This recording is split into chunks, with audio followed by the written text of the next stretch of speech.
All right, nerds. Welcome to another off-season stream. We are talking about a lot of things today, not the least of which being we have some casting rumors for Superman Legacy, one that we've talked about previously, and then one that I think is new, but it sounds familiar, so I could be wrong. We also have a possibility of Netflix getting the rights for the Zack Snyder Justice League. The death of E3. We have Marvel shuffling Daredevil away. We have a couple of music things to be talking about. We're going to do a not necessarily news-related bit in music as well. And then we're going to be doing the stream like we do. Yeah, we will do all of the things. I don't have an intro for you. I do, though. I got to get into the right screen. I do, though, have a new thing.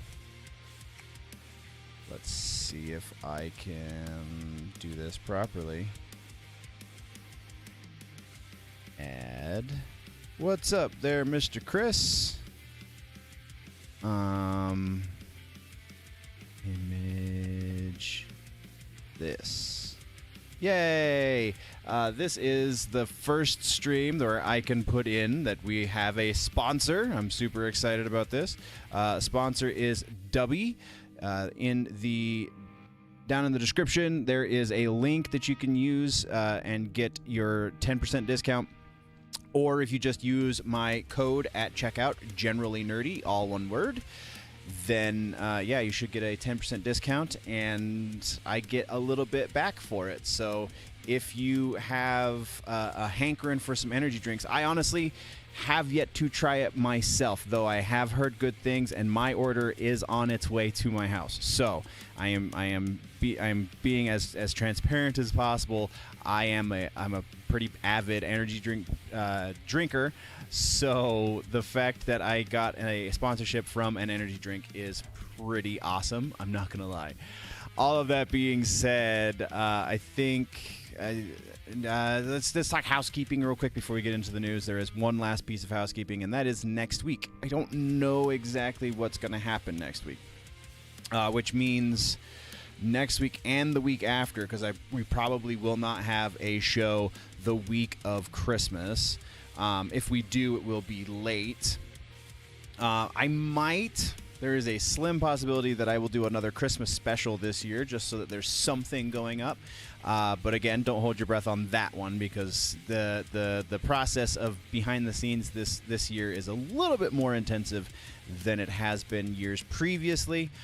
But yeah, not 100% sure where we're going to be next week, and we definitely will not be doing a live show the week of Christmas. So, excuse me.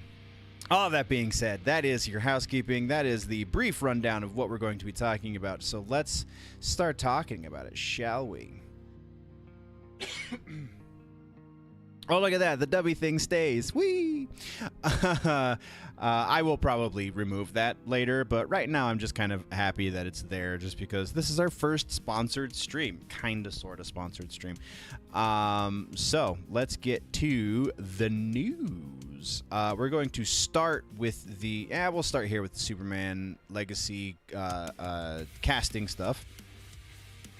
This comes from Cosmic Book, where we usually start on the live shows. Cosmic Book News. Superman Legacy, Kurt Russell as Pa Kent, Bradley Cooper as Jor-El or Brainiac.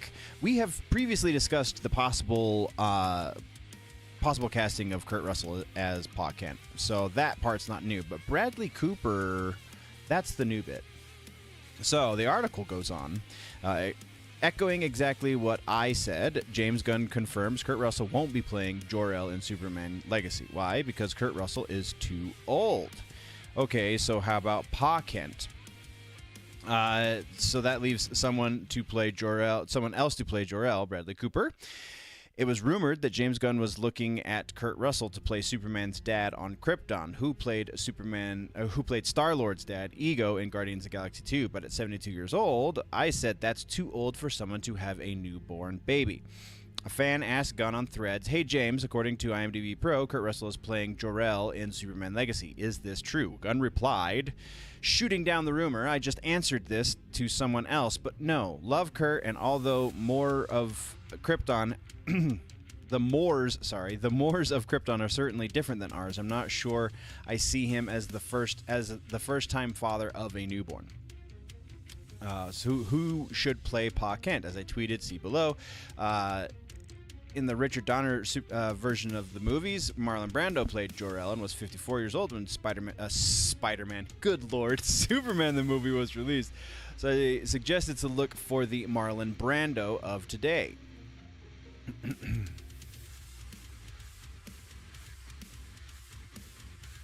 Yes, I believe the second we will be doing a stream. That one kind of depends on the day job. I don't know if we're going to be open on the first, but I believe the second is going to... That should pan out. Anyway, back to the article. Sorry. However, also, as I said, using Marlon Brando as an older version of Jor-El makes it easier to believe he is Superman's father later on in the movie in those Fortress of Solitude scenes on Earth when Superman is an adult.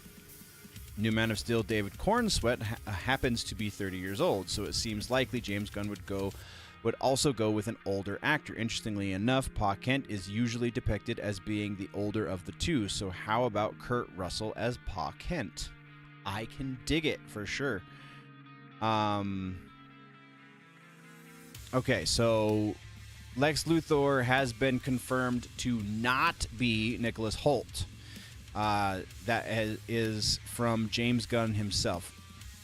To have a history, so but if we stick with the Marlon Brando approach, someone in their 50s or so, I could see Bradley Cooper landing the role. Cooper was rumored for Lex Luthor, and the two have a history with the Marvel Guardians of the Galaxy movies, so maybe Cooper will play Jor-El. How about Brainiac?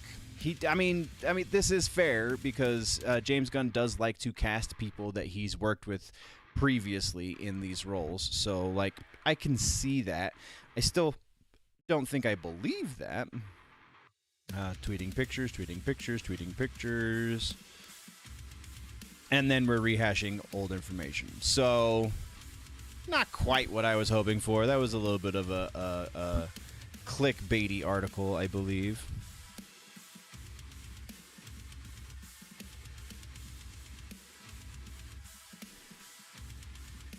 Going into next, we're going to get into these leaks in just a second, but I want to hit the big titles first, the headlines that we talked about at the top of the show. So the next one is Zack Snyder Justice League on Netflix.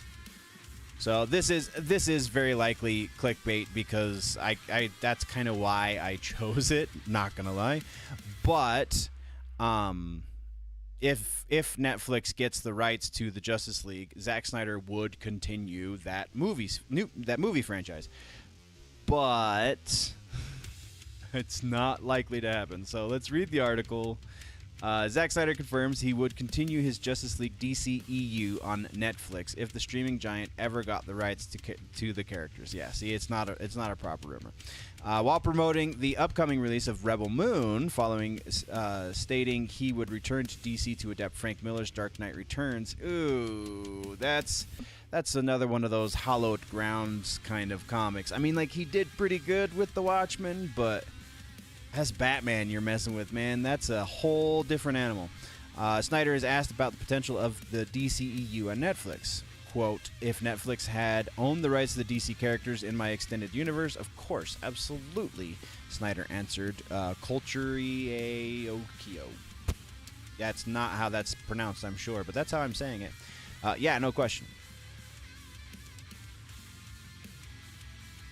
Snyder Cut fans have been hoping that Netflix actually buys the rights to DC. I mean, so while that does sound a little bit ridiculous, it's not completely out of the realm of possibility because Max is kind of selling off limited rights, but still rights to some of their properties. Because if you go on Amazon Prime right now, there is a Batman movie that only exists on Amazon Prime, has never been to Max, even though it is Batman and therefore a Warner Brothers property.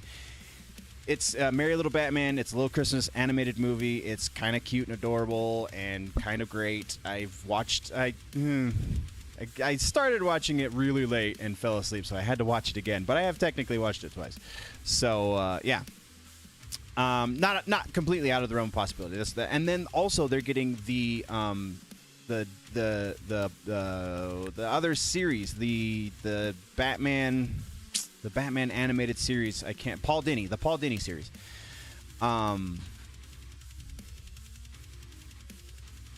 So continuing on with this, Hollywood Reporter also questioned Netflix head of film Scott Stuber about the possibility of a Snyderverse could continue on Netflix. Quote, that's always tricky because you don't own it, Stuber replied, who added there was a possibility that Snyder's DC movies could end up on the platform. Obviously, we would like to license it at some point. We'd love to have it on so that fans can experience more Zack. The more Zack we have, the better we are. That's fair. Zack Snyder has done a pretty good job for getting people to Netflix, I think.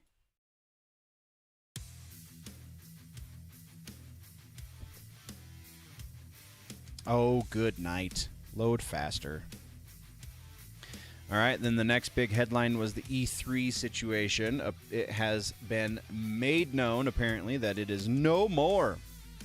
The Electronic Entertainment Expo, a.k.a. E3, is officially dead. The Entertainment Software Association announced the news on Twitter after more than 2 decades of E3, each one bigger than the last. The time has come to say goodbye, says the tweet.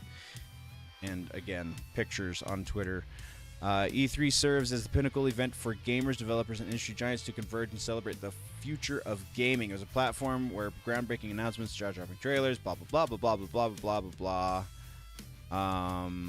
So the CEO of the ESA spoke with the Washington Post about shuttering the event. We know the entire industry, players and creators alike, have a lot of passion for E3. We share that passion. We know it's difficult to say goodbye to such a beloved event, but it's the right thing to do given the new opportunities our industry has to reach fans and partners. That is a graceful way of saying we got snubbed by developers and we couldn't afford the revenue to operate the event, and so the fans and us are going to suffer because of it. I say that because, and it kind of makes them sound like a victim a little bit, but they're a victim of their own circumstance. They put themselves in that situation.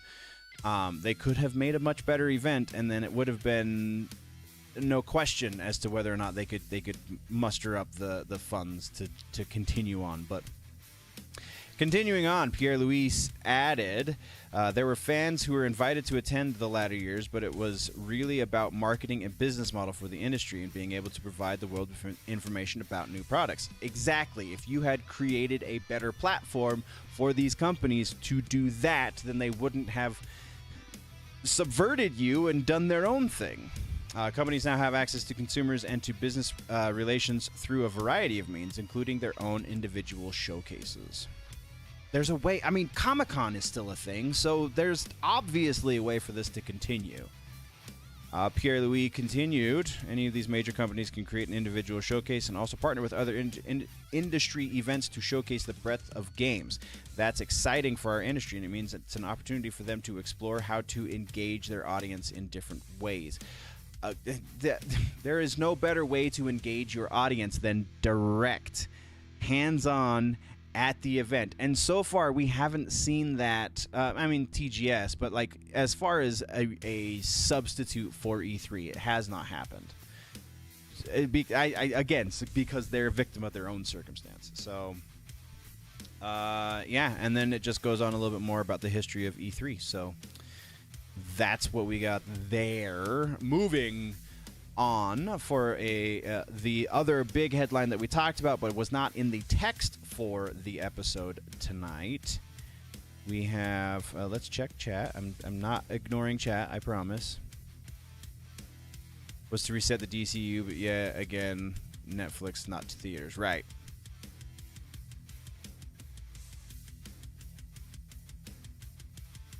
Yeah, so that's a whole... As far as what the... I'm sorry. This is going to go up as an audio episode in post, and there are things... Connect to the Flash. All right, so let me clarify this for you real quick, Chris. And I have to kind of rehash what you've already said so that the people who are listening on audio can catch up. But so what Chris is saying is the point of the Flash, what chat is saying, the point of the Flash is the idea behind the Flash movie was that they wanted to... No, you're fine, but they wanted to reset the timeline with the Flash. They wanted to create a new universe effectively, and that's legit. That is 100% true. That was the idea pre-James Gunn taking over and changing it to just the plain old DCU, and dropping the E. It is just the DC universe. So yes, that's accurate, but you're missing a step there.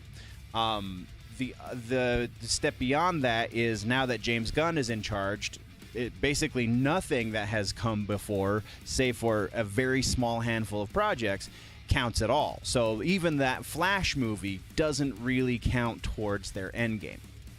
So all of that is to say it's fairly irrelevant even because this would ignore the Flash. This would continue on. So originally, before James Gunn was even part of the picture, even part of the conversation over at DC, the Zack Snyder Justice League movies, multiple, there were going to be 5 movies. There's going to be a 5-movie series. Those 5 movies were going to tell us the story that then got condensed into the Joss Whedon cut, which is the theatrical cut of the Justice League movie, which was just over 2 hours, I believe, and then got extended further into the 3+ hour cut that is the Snyder cut. So the original plan had nothing to do with Flashpoint and was just Zack Snyder was creating a universe for the Justice League, and then the Justice League was going to inhabit this universe in a movie franchise. Zack Snyder's daughter, I feel like I'm gonna say this, and I potentially am wrong with the specifics, but his daughter fell very ill or died. I don't remember, and I'm a horrible person for thinking it's one of those two. I know it is at least one of those two. I want to say she got sick, but I also, part of my brain says that she passed on. She shuffled off this mortal coil, if you will. So when that happened, he left the project and had originally planned on going to take care of business, putting things on hold with the first movie, and then coming back to the franchise. Well, Warner Brothers, being the brilliant geniuses they are when it comes to nerd community things, oh yeah, there you go. Yep, I think that is accurate. She did unalive herself. I believe that is accurate. I just didn't want to go to that dark place. You know what I'm saying? Anyway, so he left because of that. Was the original plan? The plan from that point was he was going to come back and continue his project. 5 movies, remember, 5 Justice League movies. When he left, Joss Whedon was brought in to finish it because Warner Brothers wanted to get it out because they needed money, because they apparently just squander all of the good things that they have. And Joss Whedon gave us whatever the hell that was in the movie theaters with the theatrical cut. Did poorly, made even less money than they put into it. So yeah, that was effectively the end of Zack Snyder's influence inside of DC as far as the movies go, and that kind of began the spiral down that ended up with us having James Gunn and I'm brain farting his production partner's name right now.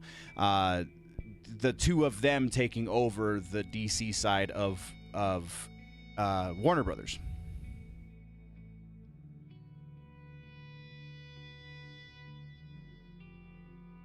Yeah, kind of. Yeah, that's pretty similar. I would say that is fair.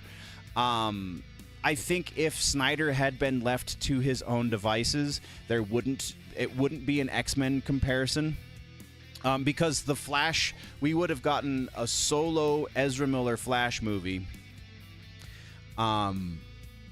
that wasn't, again, whatever the hell Warner Brothers gave us, because it would have been Zack Snyder. Zack Snyder was executive producer. Zack Snyder, by and large, as far as the Snyderverse specifically goes, when it was part of DC actively, Zack Snyder was Kevin Feige for that part of the DCEU. So everything that happened with the characters that he brought into the Snyderverse, he was the executive producer. He was the guy who said yes or no to any of the ideas.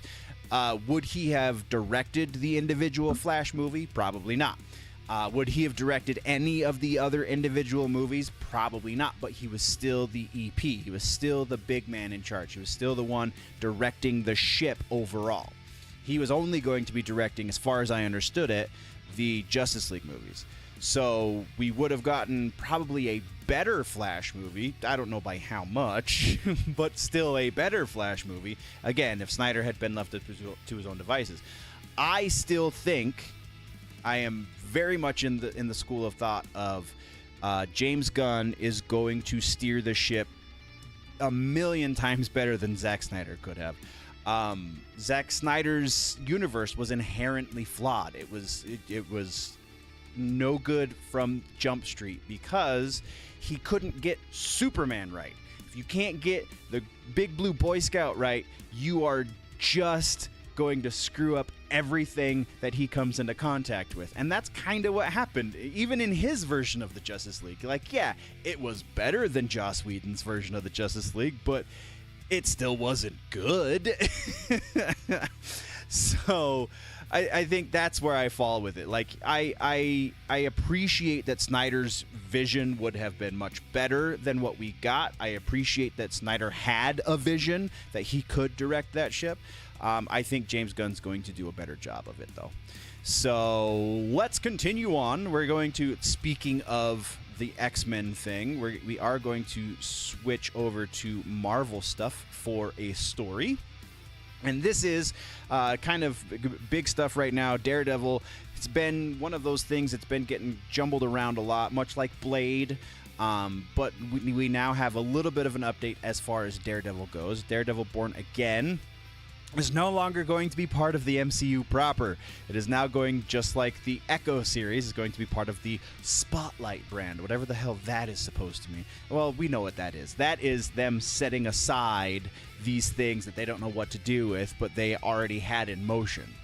So, it is learned that Daredevil Born Again is out of the DCU, and instead, similar to Echo, has been relegated to that new Marvel Spotlight brand on Disney+. Word comes from Kingpin actor Vincent D'Onofrio, who says Daredevil Born Again will for sure be under the Marvel Spotlight banner. Quote, it's for the same tone and feel... it's the same tone and feel as Echo. The attention that the bosses are giving to it is extraordinary, said the actor via Twitter. The Marvel Spotlight banner was recently announced by Marvel Studios to be a new brand that doesn't focus on larger MCU continuity. So, kind of, sort of, like pocket universes in a way.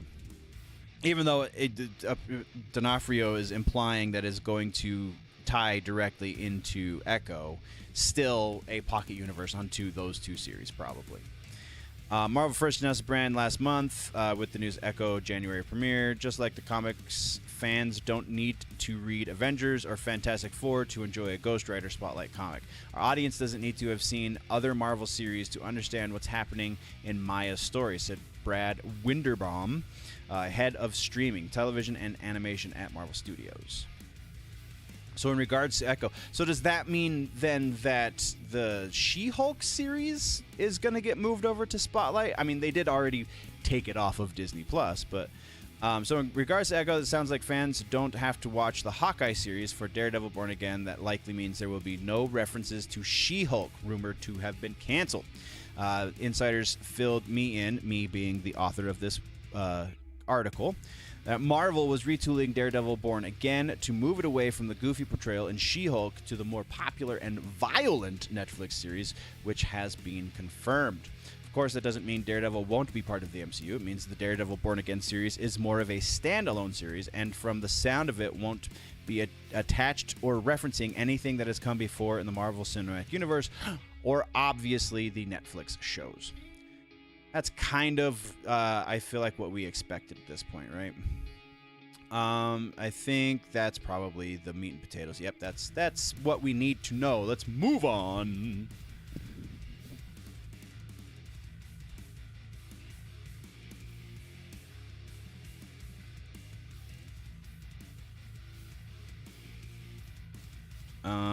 TMNT snub from Golden Globes. Oh, that's garbage. James Gunn confirms Nicholas Hoult as Lex Luthor. What? No. I thought the confirmation was that he's not Lex Luthor. Different Lex than anybody's ever seen. James Gunn confirms that Nicholas Hoult is indeed... Oh, hey, I misread the other article. Nicholas Hoult is indeed... I know you did, but when you told me, it was still rumor, remember? Oh, I don't remember the confirmation part. Either way, Nicholas Hoult is in fact, going to be playing Lex Luthor. Quote from James Gunn. Yes, finally, I can answer. Nicholas Hoult is Lex Luthor in Superman Legacy, and I couldn't be happier. We went out to dinner last night to celebrate and discuss how we can create a Lex that will be different from anything you've seen before and will never forget. But James, we heard this weeks ago. Why didn't you tell us it was true? Because although we were discussing it, it wasn't final until a couple days ago, and I don't want to tell you all something that isn't certain, said Gunn. Michael Cudlitz is playing Lex Luthor in the last season of Superman and Lois. John Cryer recently played the character in Supergirl TV series. Jesse Eisenberg was Zack Snyder's choice in DCU. Kevin Spacey played Lex in the Superman Returns movie, which, I don't know, I feel like Kevin Spacey was an underrated Lex Luthor, I'm not going to lie. His personal life aside, obviously.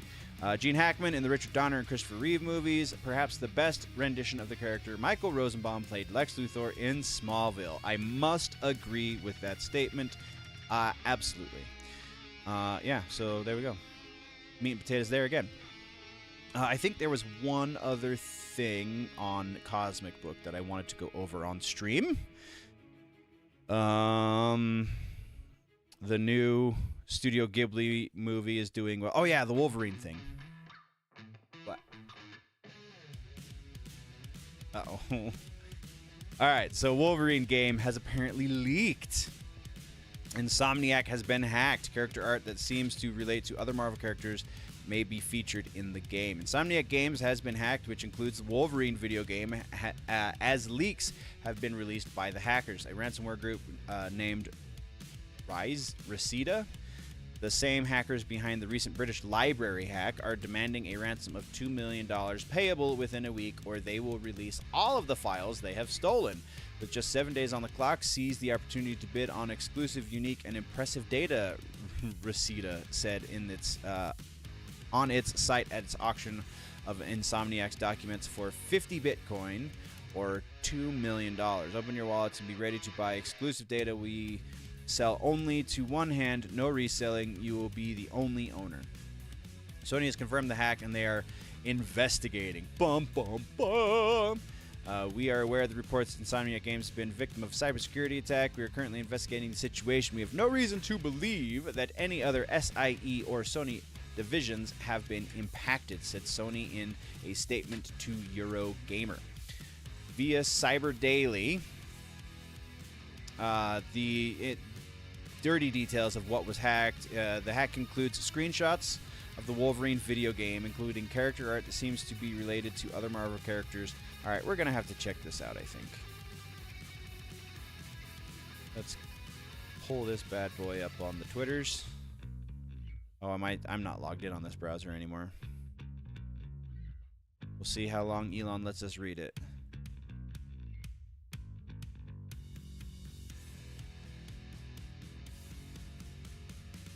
So, we just paused it. Oh, okay.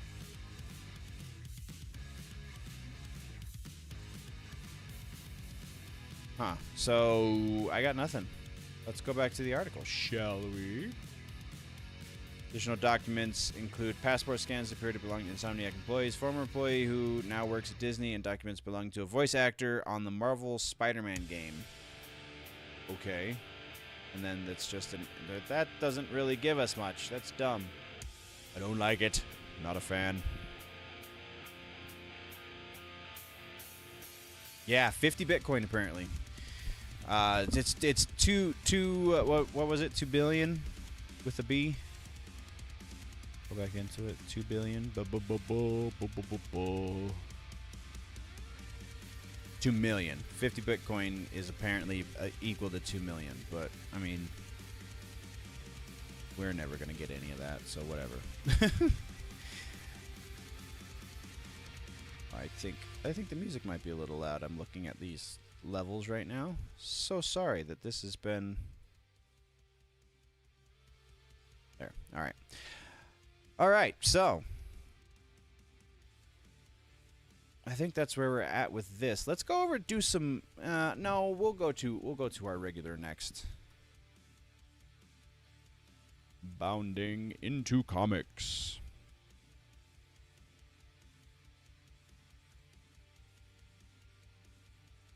Mark Hamill, blah, blah, blah. Doctor Who. Godzilla -1 is apparently amazing, and I have to watch it. I will hopefully watch it before the next time we speak, because I like Godzilla movies, and apparently this is the best one ever, ever, ever, ever, ever, ever, ever, ever, ever, ever, ever. I don't know if I had enough evers memorized. What do you think? Gojira. Star Wars, Glass Abyss novel, Mace Windu on a quest to honor fallen Qui-Gon Jinn. Okay. Not news. Come on, guys.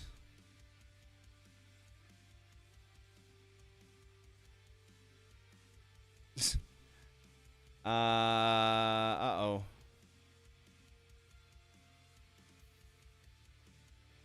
Jonathan Majors is apparently not doing so great in court, but it kind of saw that one. We saw that one coming. The community, I should say.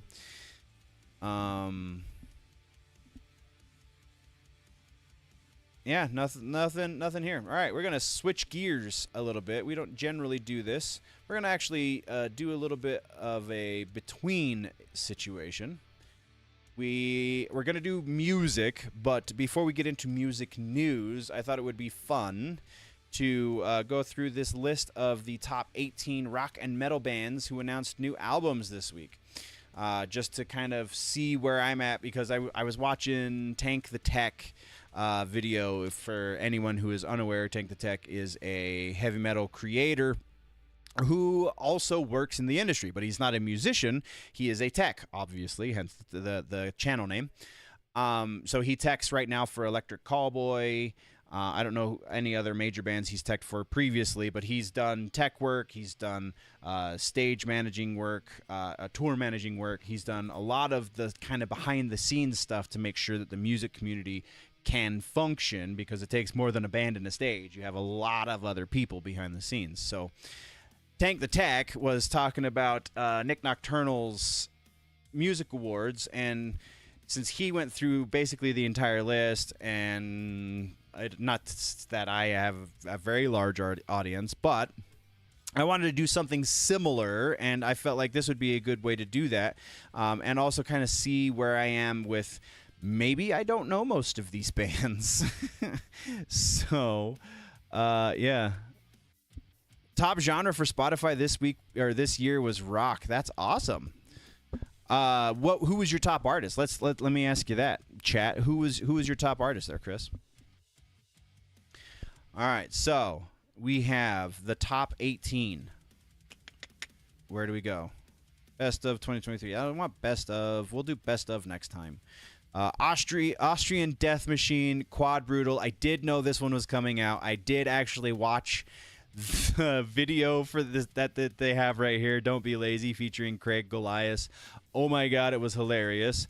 It's a little bit heavy-handed with the brocore stuff right now.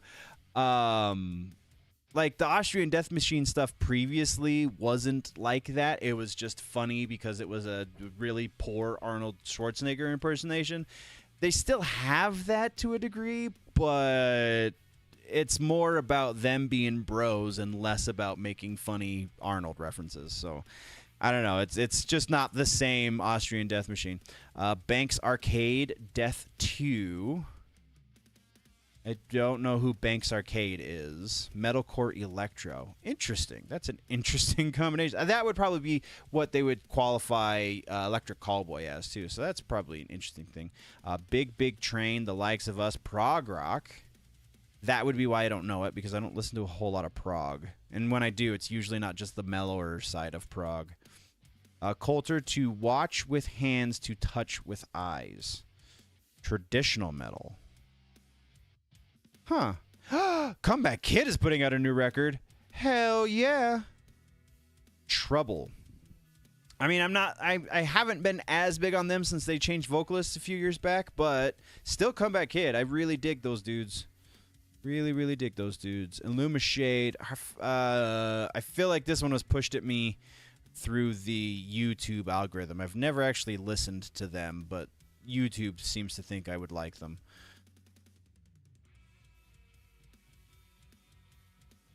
Avicii? Bros before hoes. Avicii is. I feel like Avicii's a little old. Has he done stuff recently, or is it just because the last time I remember Avicii being like in the news or part of the relevancy conversation was the "Wake Me Up" song. So wake me up when it's all over. That one. All right. All right. Luma Shade. We talked about them. This is another one I feel like has been pushed at me through the YouTube algorithm. Requiem for Irene, I think. Funeral Doom. Ooh, that would be a fun listen, I think. Aetherum Nada. I have heard of these guys because folk metal. I can't remember if I've actually listened to them. I think they actually came up on like a playlist or something. So yeah, but nothing to be overly excited about. Meat Bodies. What a hell of a name. Flora Ocean Tiger Bloom. Alt rock, psychedelic rock. Meat Bodies. That's a band worth listening to, even if just to see if their name has any sort of indication of their sound. Mary Mac of Gravity and Grace. Black metal. I have been getting into the black metal a little bit more, so maybe. Necrophobic. I do know Necrophobic. In the Twilight Gray. Black and Death. Yes. Not exactly the best Black and Death, but still. Petrification. I know those guys. Severe Sacred Light. Dig the artwork.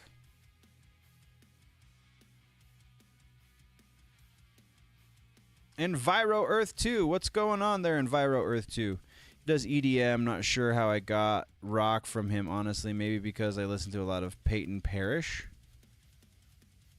How's it going, Enviro Earth?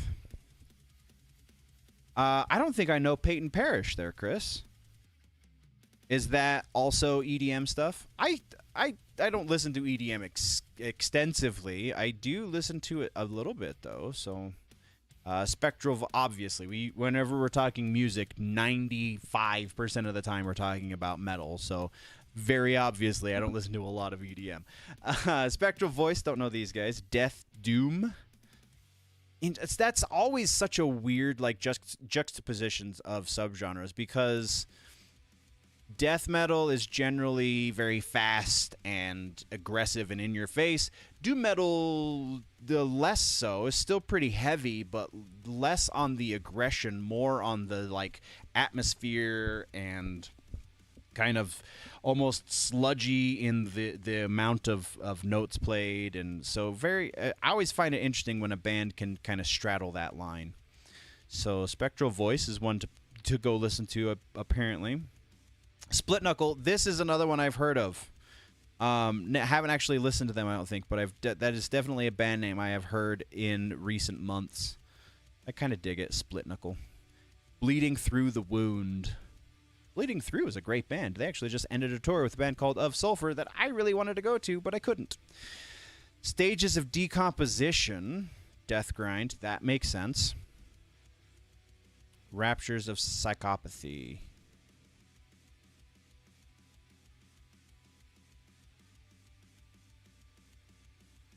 Oh, I do remember that.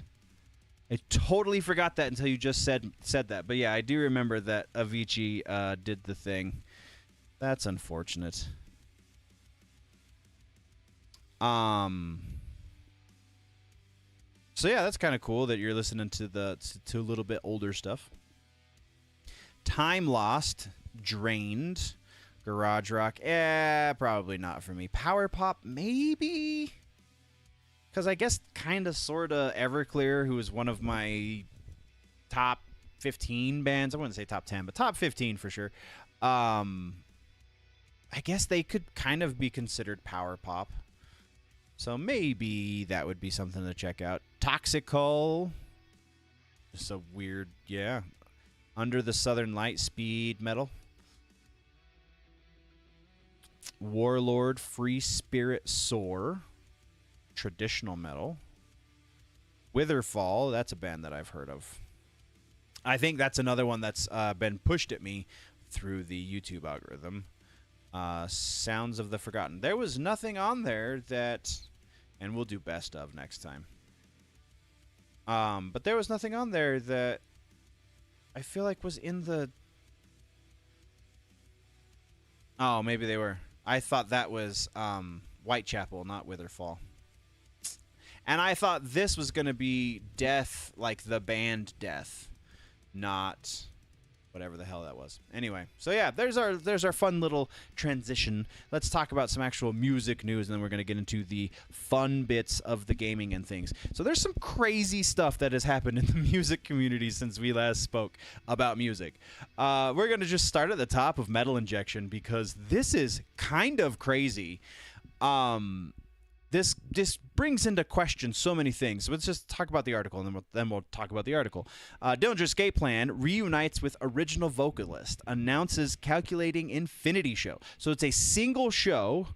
So it's not a tour, which kind of sucks, but it's the original vocalist that did Calculating Infinity.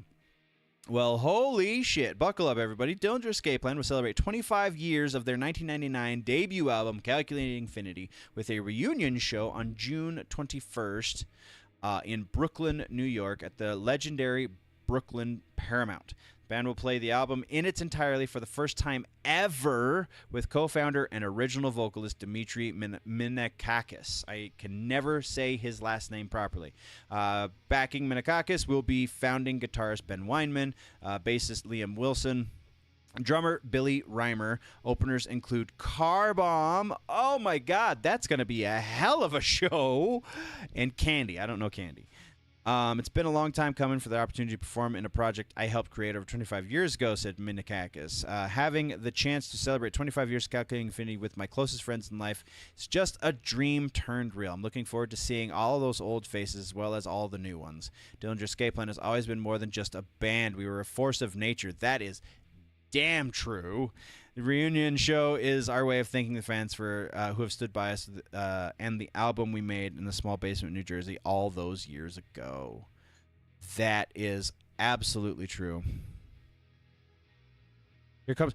Actually, I know Here Comes the Mummies. They had a... believe it or not, they had a concert. They did a live recording that I caught on PBS years ago. I think, I want to say like 2003 or so.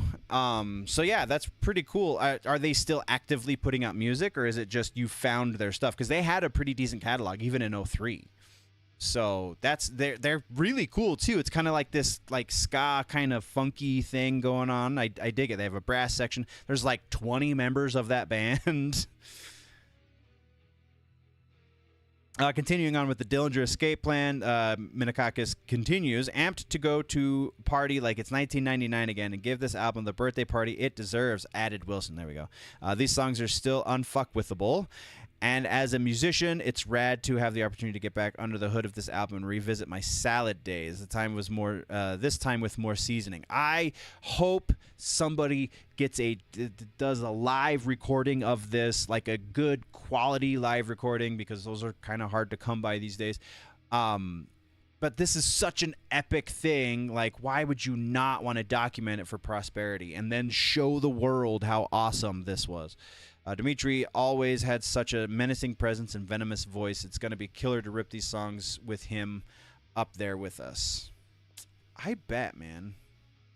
While we are very happy with the resolve of the band in 2017 with Greg, something still feels unsaid as far as the Dimitri era of the band. And with so many people talking about the album after performing a handful of first album performances with suicidal tendencies, it just all made sense. This needed to happen. Must agree. That's crazy. That's so cool. Bruce Dickinson says, nope, that's not... this is the next one I wanted to touch on. Andrew WK resurfaces and marries Cat freaking Denning.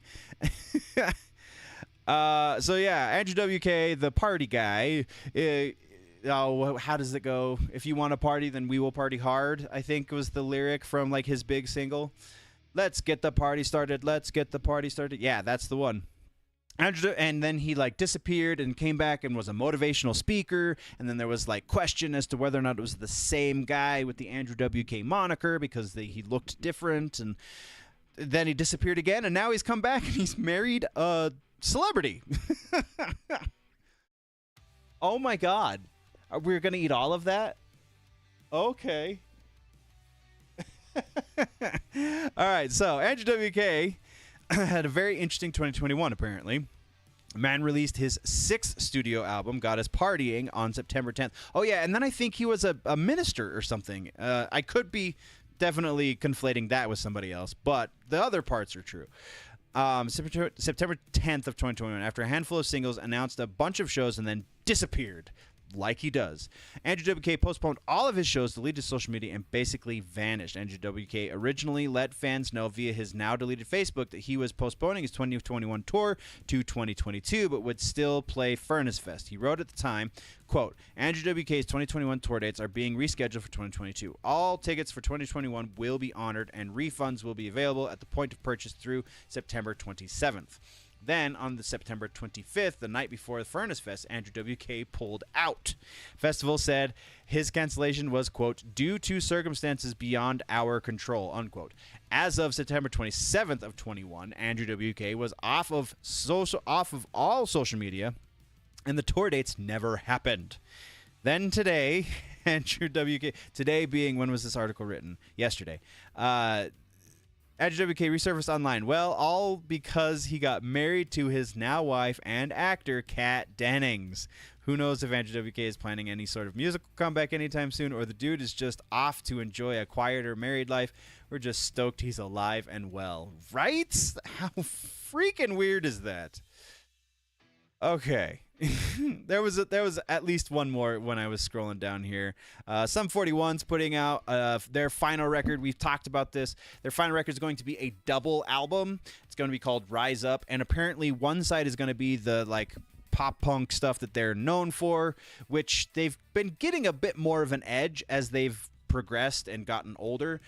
So pop punk, I feel like, is not fair to them, though that's kind of how people know them. And then the other disc apparently is going to be a little more on the metal side of things. So that's interesting. Jeopardy contestant goes viral with Queens of the Stone Age story. Nope. Lacuna Coil. Tour. Nope, that's not where I wanted to go. Nope. Children of Bodom. Foo Fighters. I think that's that. Foo Fighters. We'll touch on the... Yeah, that's the other one. Slipknot and Jay Weinberg. So that'll be kind of the same story. So let's talk about Foo Fighters. Announced more dates on their tour.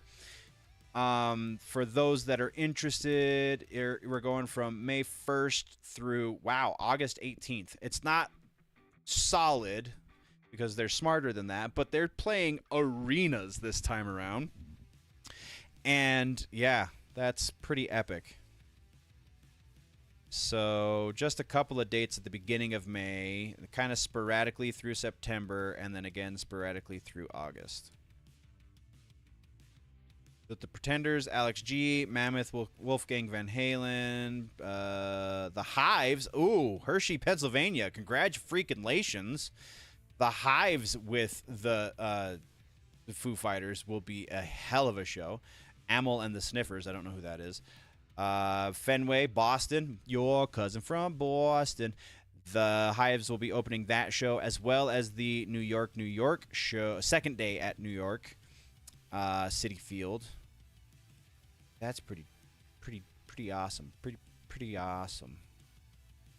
That's pretty cool. All right, so let's talk about the update on the Slipknot situation, shall we?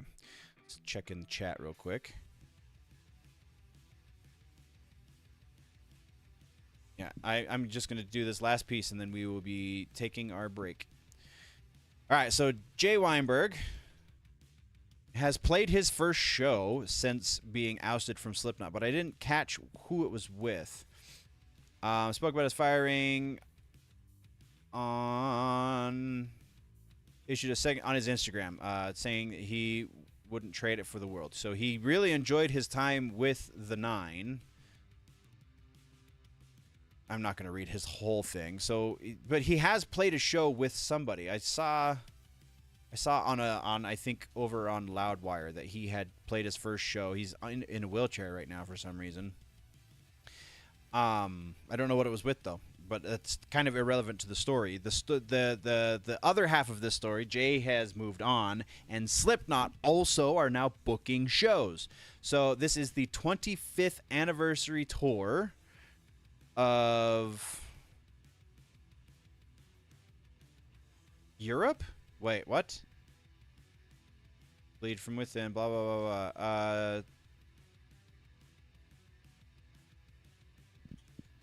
The tour is called Here Comes the Pain, which is reference to their 99-track Sick. Who knows if the band will be planning on playing their whole self-titled debut album or what? It's 25 years from the debut album. That's what it is. From the self-titled, technically. So we have a lot of tour dates. This is just adding to the tour dates through December. We still don't know who is replacing Jay. So they're booking shows.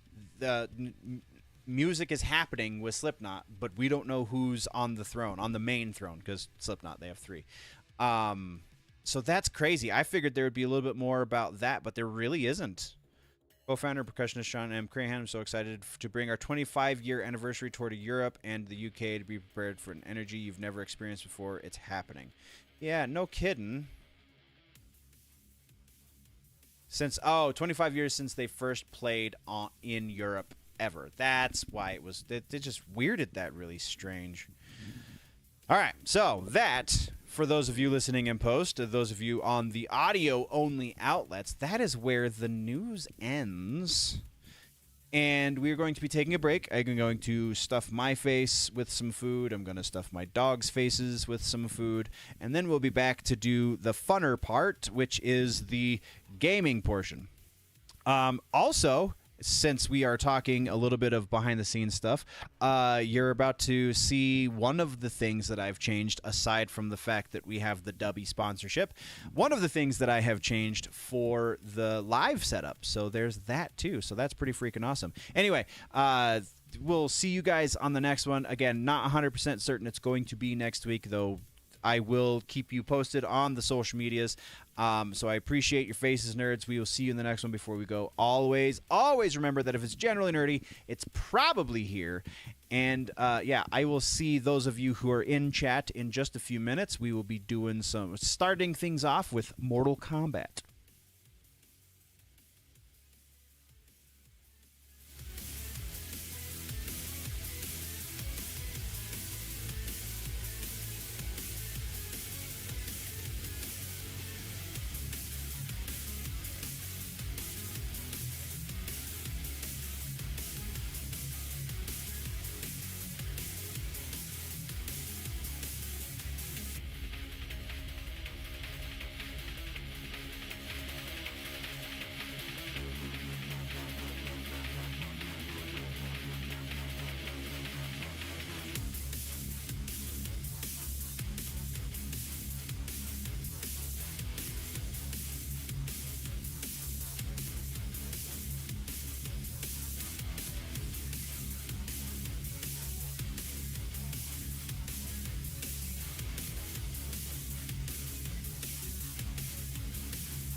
Okay.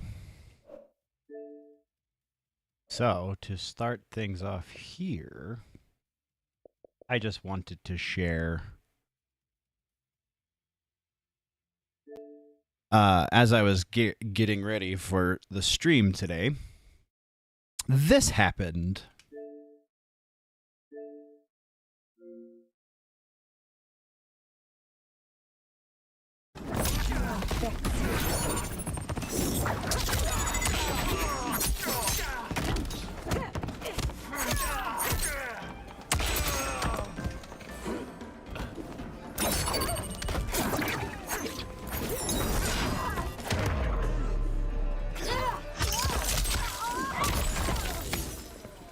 The wise combatant retreats. Round 2, fight.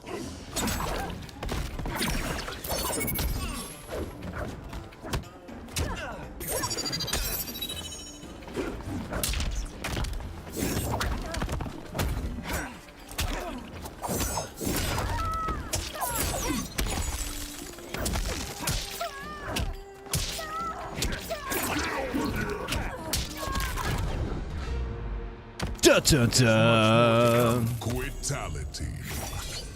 Scorpion wins. Yeah.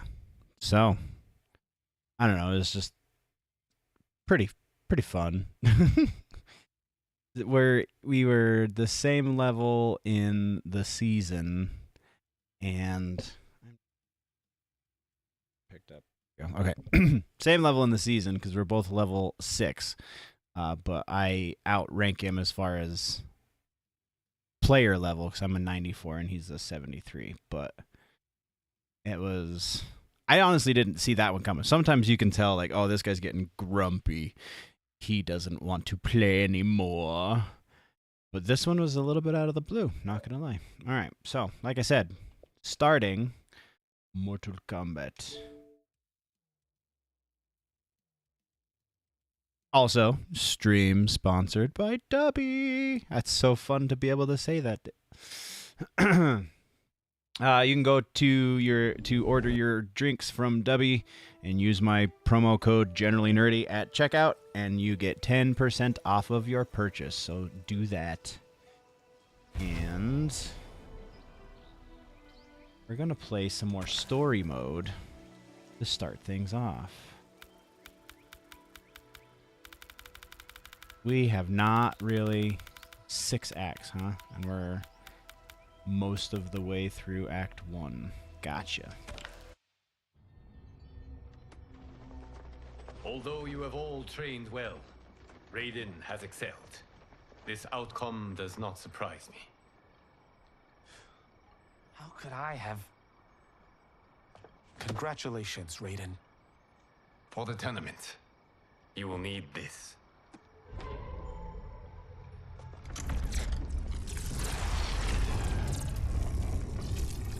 Forged by the Elder Gods, it gives the wearer power over lightning and thunder. Go ahead, try it.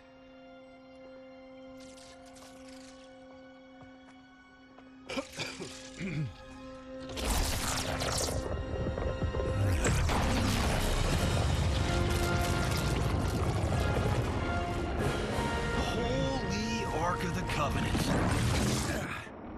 It is incredible. But is it necessary?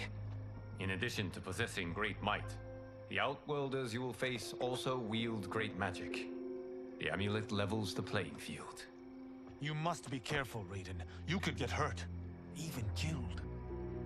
No Dum, dum, tournament dum. participant has ever been grievously injured or killed. I would never send What my a champions strange, to mortal like, combat. premise for a tournament, then. If We leave in 7 the days idea for is Outworld's the capital, losing Suzhou. realm The tournament is will be held in the conquered, palace of Empress Sindel. but the tournament itself is bloodless, that just seems a little too ridiculous.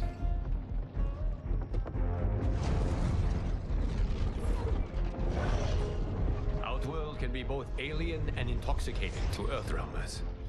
Do not become drawn in. You must focus on the task at hand.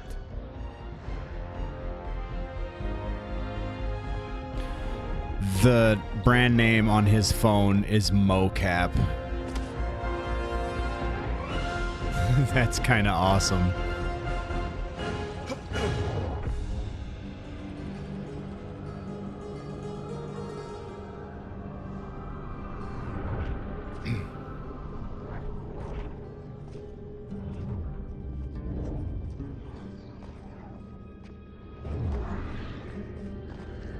Toto, I have a feeling we're not Kansas anymore. Oh my. Are those? Empress Sindel's daughters. Yes. They do not disappoint. We are Earthrealm's ambassadors, Johnny. We'll show them respect, not unwanted attention. What an idiot.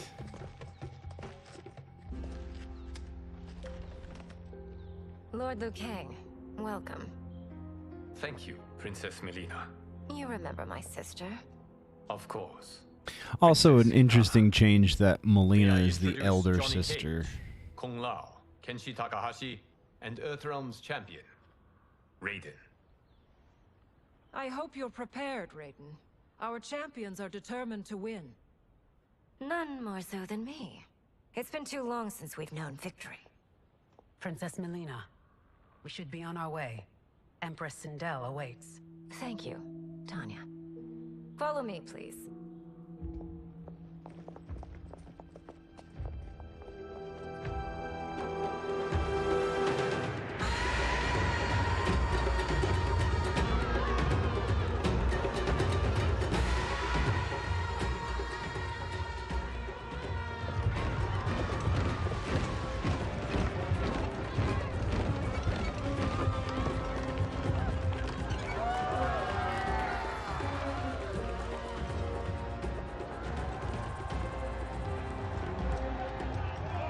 Those are Centaurians.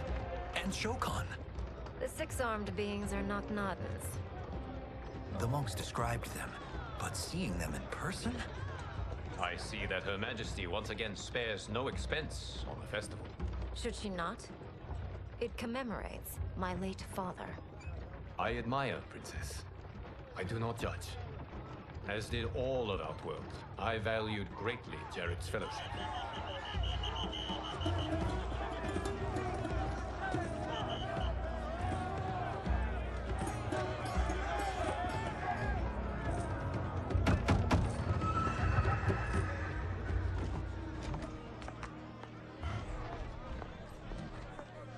Somebody's in Our route trouble. was to be clear. This couldn't wait. Should I allow Tarkatans to infect the city, Your Highness? Those arrested were harboring some here, rather than report them for quarantine. The Earthrealmers cannot be privy to our secrets, Li Mei. As Sundo's first constable, you must show better judgment. Perhaps that's too much to expect. Princess Melina doesn't seem to like her very much. Li Mei used to lead the Umgadi, the palace guard. It was on her watch that the princess's father was murdered. By Shao Kahn. Well, General Shao, I guess. Still. Worry expends energy for no purpose, Raiden. But the tournament, if I lose... Focus on your actions, not the outcome. It is all you can control.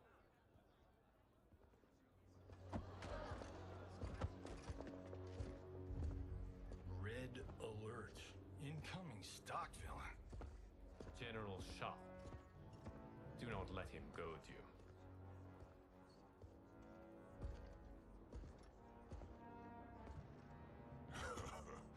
Is it me, or is Earthrealm's champion scrawnier than usual? Would you care to test his strength? Raiden will... Will prove himself soon enough. Have you still not told most Earthrealmers that Outworld exists? It is safer that way, General. I suppose so. Your people's frail minds couldn't handle the truth. You presume them frail, General. Should you, given how frequently they win this tournament? We will destroy your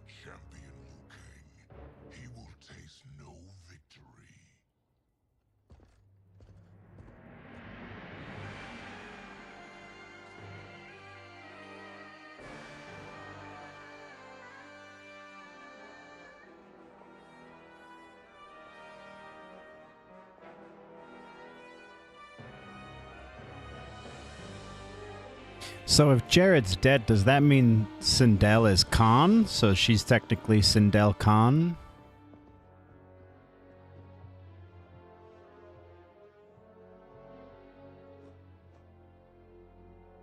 Welcome, members of the Royal House. Welcome, our esteemed Earthrealm guests. We gather once again to honor my late husband's legacy. To continue the tournament that he founded with Lord Liu Kang, in hopes that it would foster peace among realms. May Jared's soul watch over us with pride from his resting place. Plot twist, she killed him. Lord Liu Kang. I don't know that for sure, because I haven't watched any Let's Plays this far, but Once again be your guest. Here, you are always welcome. I'm pretty sure. Now, let us meet your champion. Earthrealm's champion is Raiden, Your Majesty. He has earned his place by embodying the very best qualities of Earthrealm's people. You seem nervous, young man. I'm a stranger in an unfamiliar land, here to compete against its greatest fighters. Yes, I am nervous. As you should be. You have a difficult path ahead.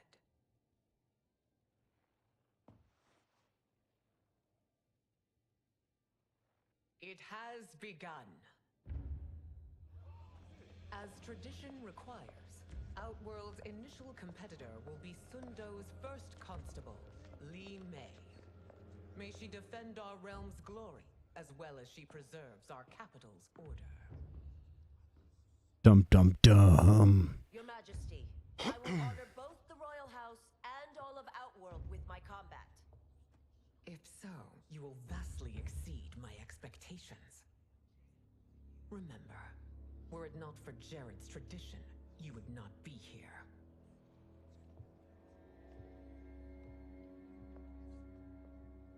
All you need do is your best.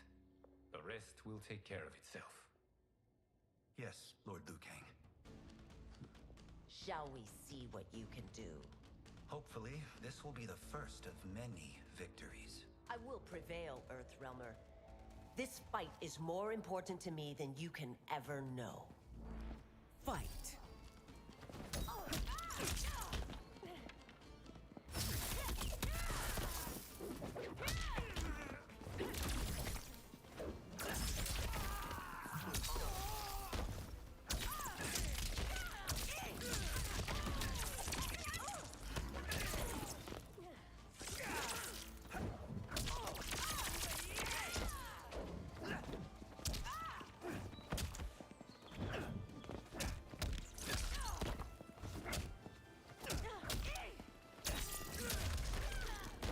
I will admit it.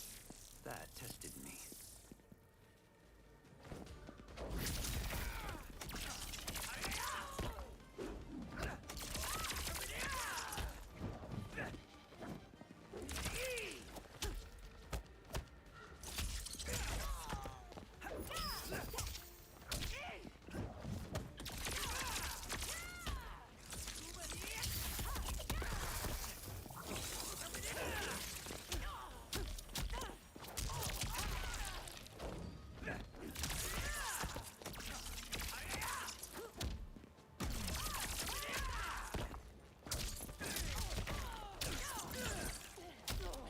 Done a little bit of Raiden work.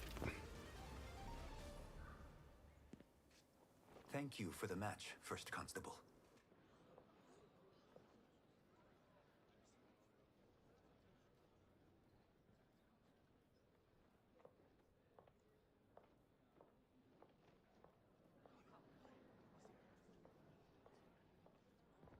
My compliments, Raiden, on a well-fought match. We'll see how you fare in the next. General Shao, whom have you chosen as our next competitor? Your Majesty, I have chosen Reiko, my second in command. As a boy, Reiko was orphaned during the Kafala War. Though captured, his spirit Single date. remained unbroken. He scratched, clawed, and survived. After the war, I I took him in, molded him into the perfect soldier. Few others are as well versed in the ways of war.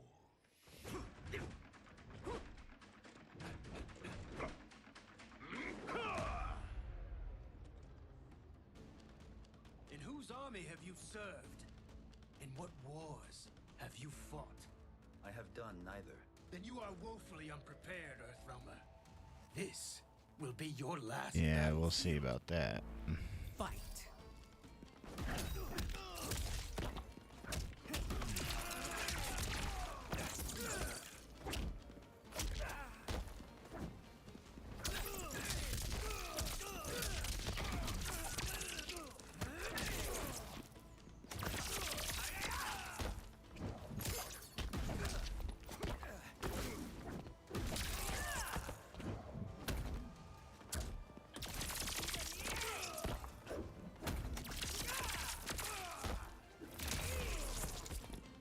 Not have faced war, but I am a warrior. Ah!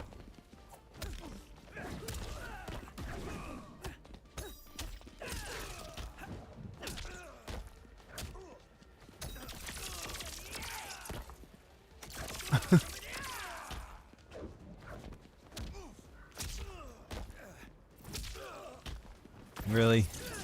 Wow, that's crazy. He went under it?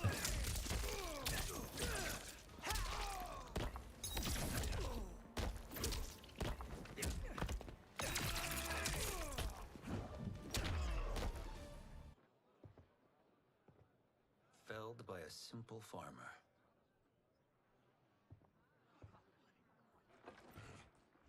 I am ready for my next opponent, Your Majesty. Whom shall I face? Patience, young man. We are adjourned until first light. I hope to see you all at this evening's banquet.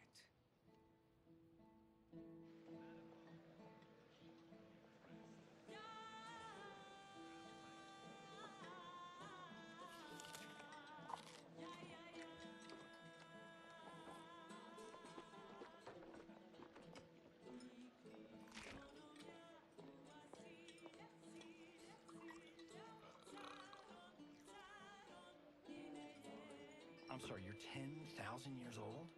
Oh, talk about aging gracefully. What do you see in him? He is a hero, Raiden, though he may not yet know it. Do you recognize everyone here? Most, yes. From your descriptions. Except for him. That is Rain, the High Mage of Outworld. Not his given name, but one earned due to his mastery of water magic. Background noise. Are you unwell, Princess? I'm fine, Tanya. I know I'm to fight Melina, but will I also face Tanya? By tradition, you should not. If you did, you would be tested. Why? Umgadi, like Tanya, are warrior priestesses, selected from the firstborn daughters of Outworld. From infancy, they are trained to defend the royal family. Outworld must see much conflict if the Empress needs such protection.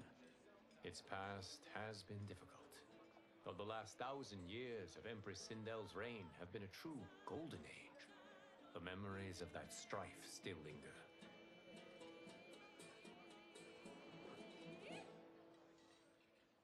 My husband Jared believed that the future of our realms lay together. Let us move forward in open dialogue, letting no secrets tear our bonds asunder. Your Majesty, it's an honor to be here and to meet your people. I can already see there's more that joins us than divides us. Our peoples could not be more different, champion. Excuse me? You heard me. Earthrealmers are devoid of all... That's enough, General. My apologies, Your Majesty. Perhaps I've enjoyed too much of this excellent wine. With your permission. You may go.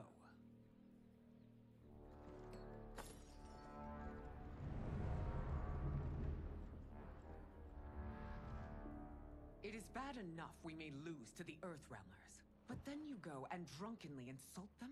You needlessly stain my honor and your family's proud military tradition. May I speak freely, Your Majesty? Again with this? If you must. We must act on the Sorcerer's prophecy. He warns that Liu Kang will conquer Outworld. And his predictions are usually impeccable. But I've no proof of Liu Kang's ill intent. His interventions have kept Outworld at peace for centuries. He herds us into compromises, shackles our independence. If we could meet our enemies in battle, we'll take... You would consign us to endless war! Better that than be Liu Kang's lapdog. If I see evidence of the prophecy's accuracy, we will act. But only then, and only at my command. Did not your illustrious father teach you that war is the last resort, not the first? He did, Your Majesty. Do not forget that, General.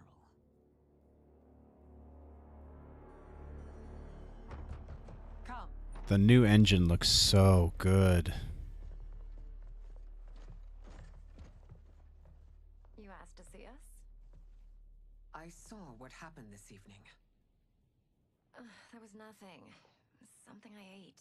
Was it? I can't chance it, can I? If you fight tomorrow, the symptoms of your disease could manifest. Kitana will take your place. What? There are already whispers she should replace me as your heir. This will make them screams. Your illness is your fault. Why you left the palace that night unattended is still beyond me. I just needed time alone, away from all this. I never thought that... That's your problem, Melina. You never think... Katana Melina's necks are strangely long. To protect you, sister. If your disease becomes known, you will be banished to the wastes. For you to hold the throne, we must keep your secret.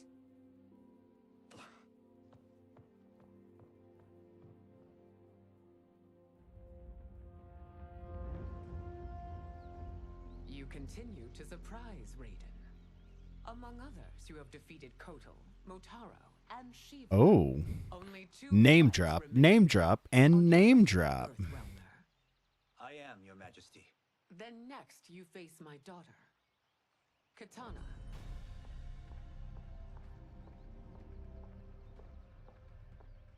Your Majesty, this is unprecedented. Raiden's next opponent should be your heir. Melina is unavailable. She's away on pressing Imperial business. But I have not prepared him to battle Kitana. He's already demonstrated great skill. Can he not improvise? Do not worry. I can do this. Very well. I will be no easier to fight than my sister, Earthrealmer. I suffer under no such delusion, Your Highness. I will win this fight. For her, my Empress, and all of Outworld. Fight!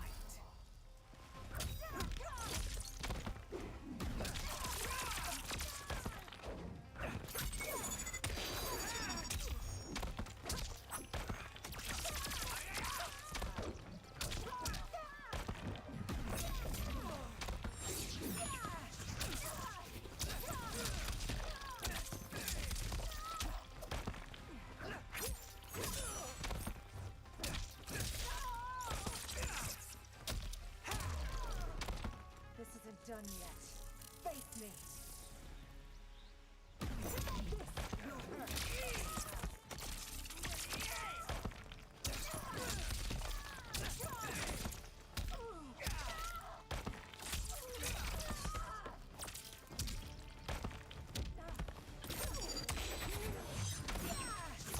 Oh.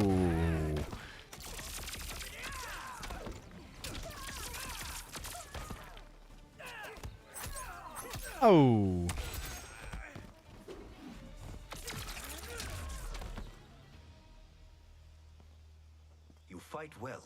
success. As do you, Earthrealmer. Surprisingly so. I hope we meet again. Under different circumstances. It's time for the final match. Oh, now Raiden's gonna fall in love with Katana. You've made it thus far, but now you must face General Shao. Gross. Victor of the Bavarian War, conqueror of the Quatan Plains, defender of the Navala Coast. As has his family for generations, General Shao defends us with zeal and tenacity. All of Outworld is grateful for his service. That's a notable list of accomplishments, General. It is a mere fraction of them. A full recitation would take days.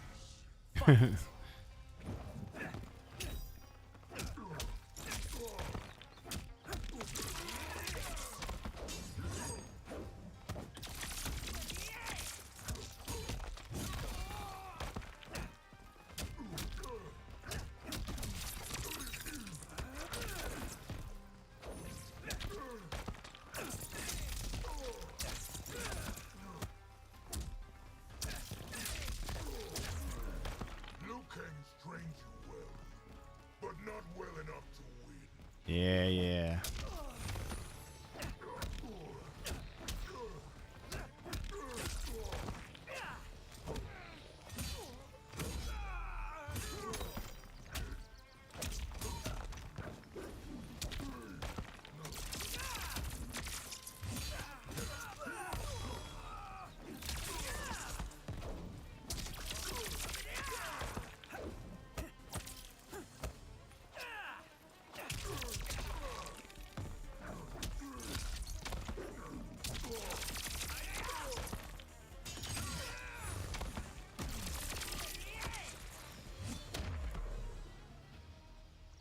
It's over.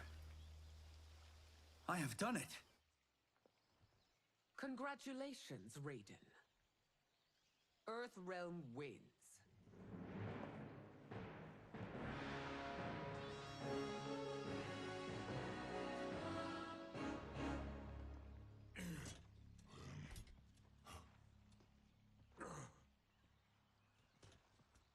May I assist you? Stay away, Earthrealmer. Well done. You have exceeded my greatest expectations. Thank you, Lord Liu Kang. Because of you, the Outworlders who would disturb the peace will once again be held at bay. The power is still confusing. He should be all-powerful. He's the creator of the universe. He's not the defender of Earthrealm.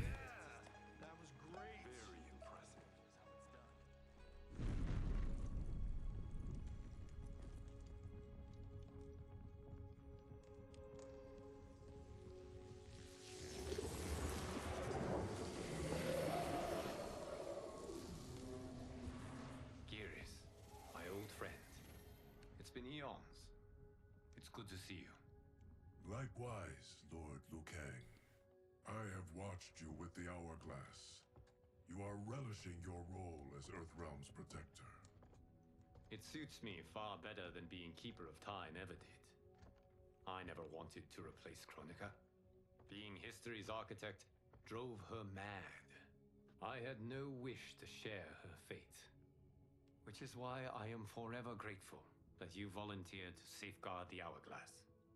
Despite my having relinquished its power, the new era has unfolded as it should. You created me. So I guess that kind of explains it. He relinquished the power. While I am glad you are here, you are not one for social cause. Is there trouble with the Hourglass? With something it has shown me. What, Geras? When you restarted history, you altered the destinies of certain malefactors to neutralize them. At least one of them is defying that destiny. Shang Tsung. Bum bum He has bum. escaped his meaningless life and is on his way to becoming a powerful sorcerer. He has already infiltrated Sindel's court. I saw no sign of him during the tournament. But if that snake is in Sindale's ear... Your vision of peace may already be compromised. I appreciate this warning, Giris. I will investigate. Please return to the Hourglass and see what else you can learn.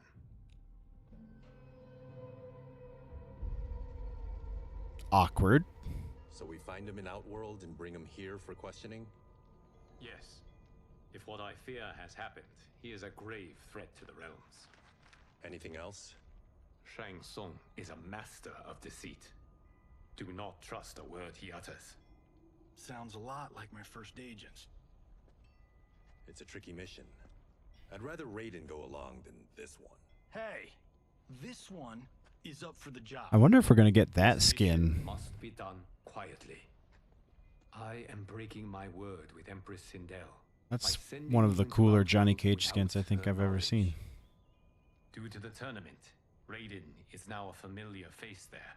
Sending him will only increase your risk of being discovered. This talisman is attuned to Shang Tsung's chi. Follow it to him. And be careful. May the Elder Gods protect you.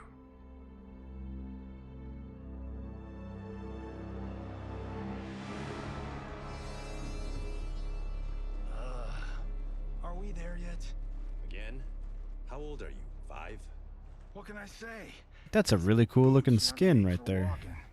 If that is the most pain you feel today, consider yourself lucky. Oh, I'm already lucky. I've got Sento strapped to my back. I will reclaim it, Cage. Got 3 million? It's yours. You know I don't have it. I bet your Yakuza pals could come up with it. Oh, that's right.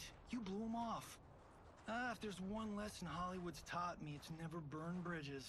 You never know who can help. The Yakuza are leeches, bleeding out those too weak to resist. I grew up in that life, and I never understood it. Why my gain required others' pain. I got out. I need my clan out too. We can't be part of their crimes any longer. I really like the way they've changed Kenji.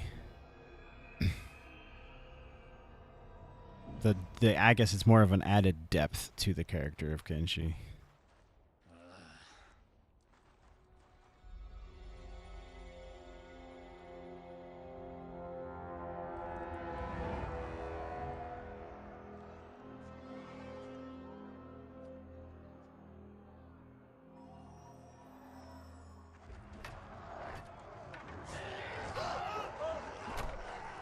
What's your precious say? That Shang Tsung is among those... things. Oh, my fans are gonna go nuts cosplaying them a Cage Gun. Oh no, it says Johnny, not mocap.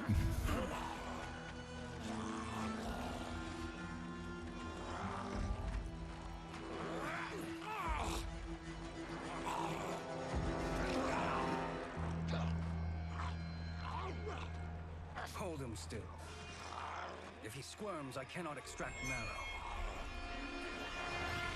That's Shang Tsung. Let's jump him after he's done. Oh, in Fists of Iron, we did this thing where like We're not basing strategy on your movies, Cage. Let me go! You can't do this! The wound will heal in time. It is a small price to pay for progress.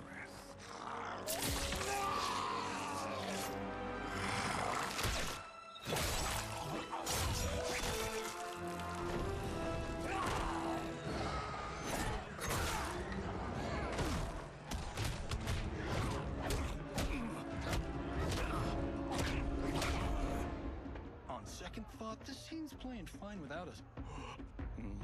Yeah, I say we let him finish it. We have to save Shang Tsung. Liu Kang needs him alive.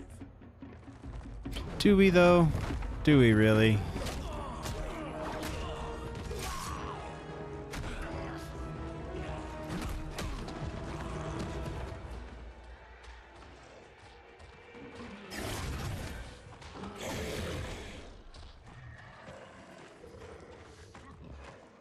How did he do that?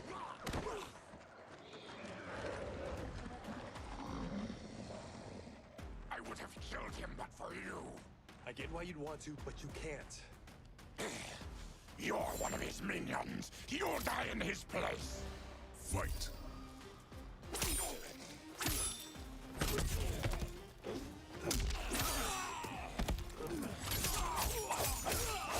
Sick and tired of you.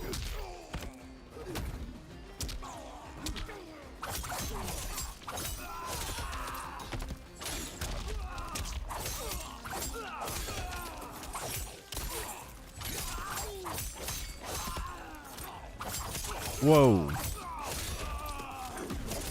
Whoa.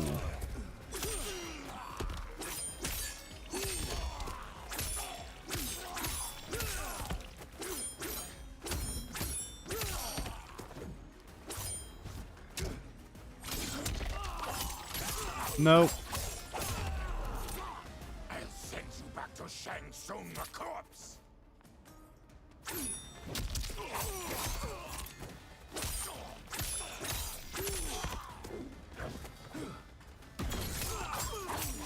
All right, let's see what some moves are. Down forward X, down forward B. That's it.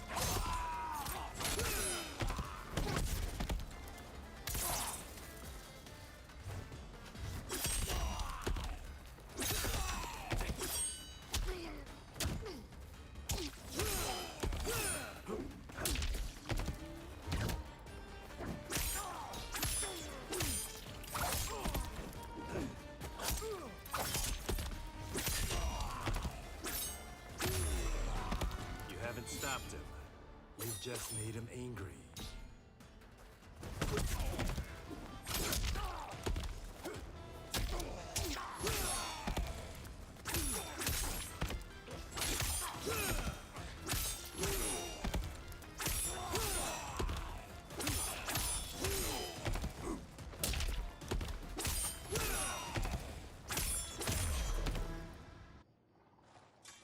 Now please, let me explain.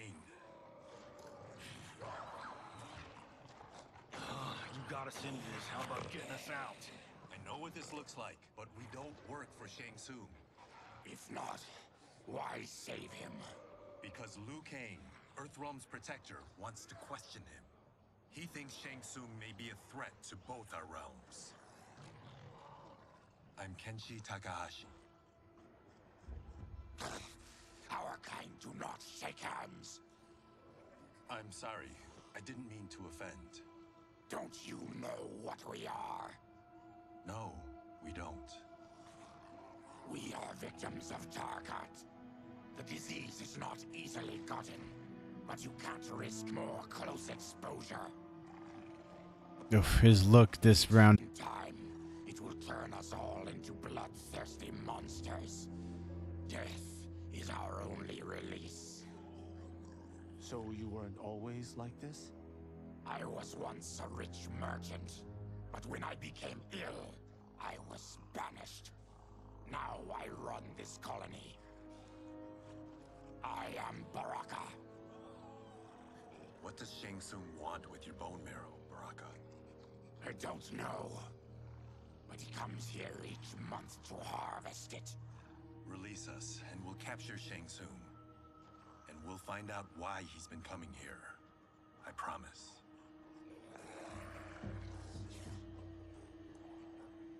Let them go. Thank you. We won't let you down. Damn. This was guiding us to Shang Tsung. Now we can't find him. His laboratory is near. I'll take you.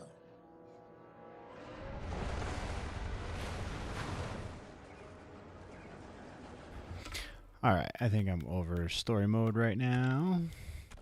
Let's go play.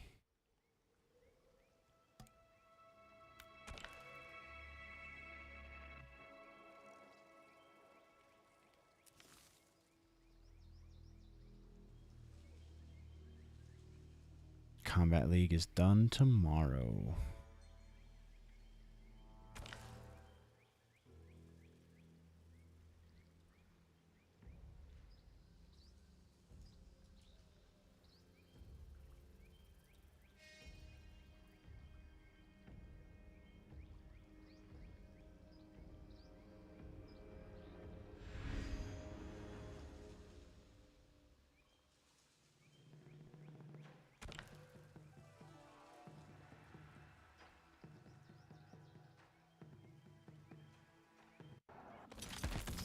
Round one, fight.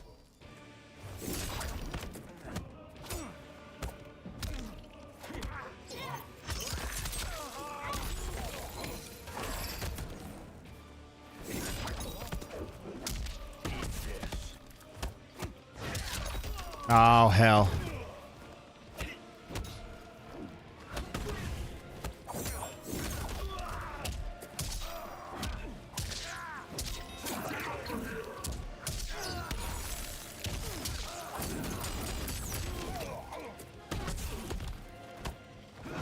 No, why did I duck?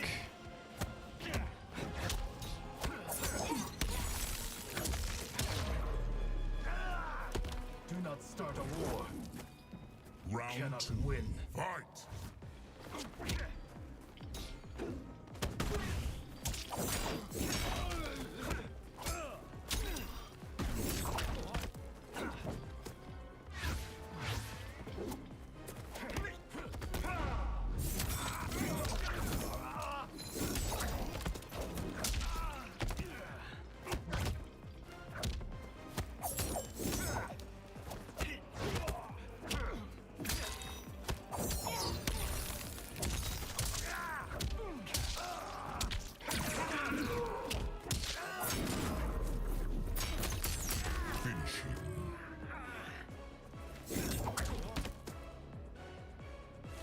As much as I hate Johnny Cage players, I still couldn't bring myself to Fatal on the first match. Match.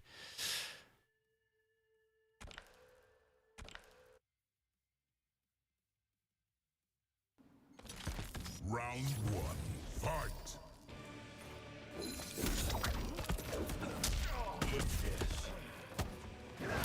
Why did I duck?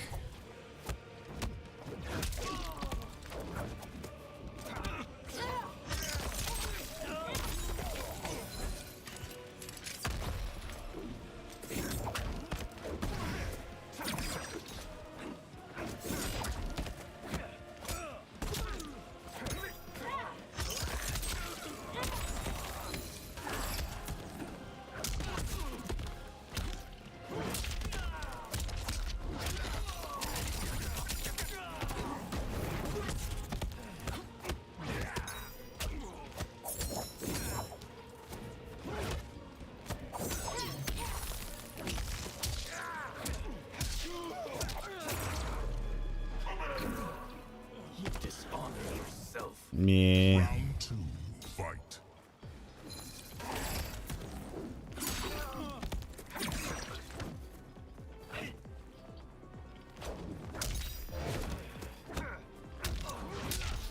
Up. Up. Ah. Really?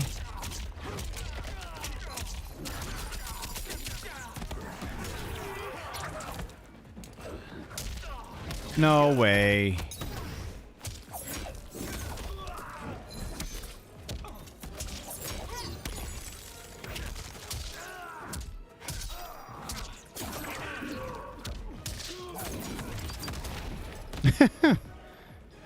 You've already eaten that much damage. Why?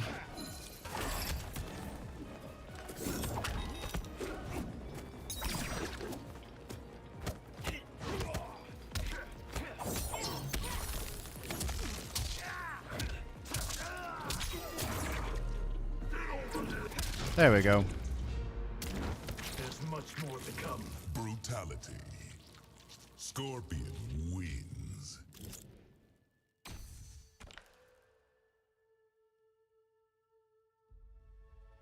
He's a 105. I guess probably with an Itara.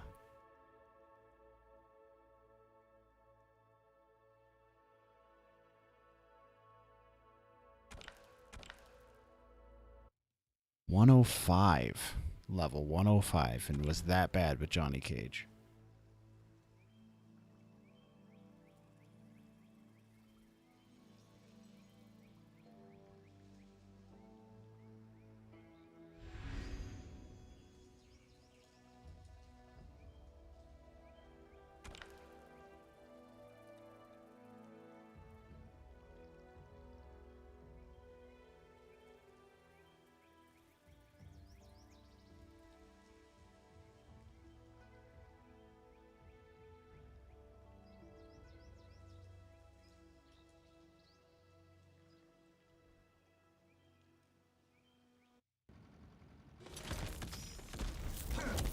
Round one, fight!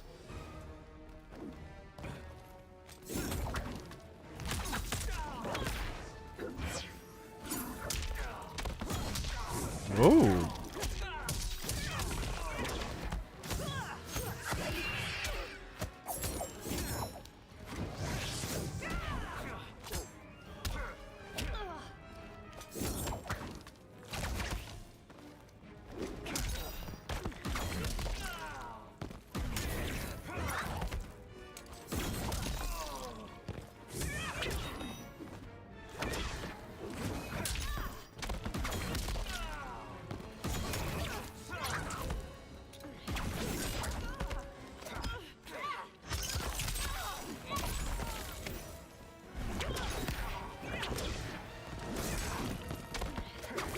Oh, should have saw that one coming. Think this is a game? Round two, fight!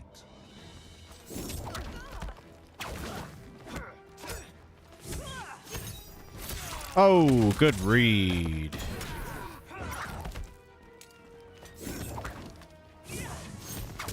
Ooh.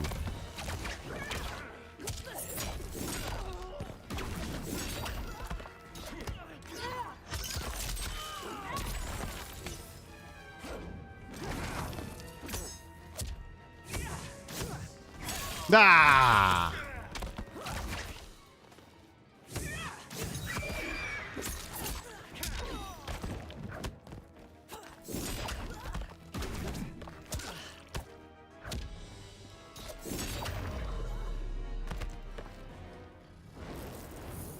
Final round, fight!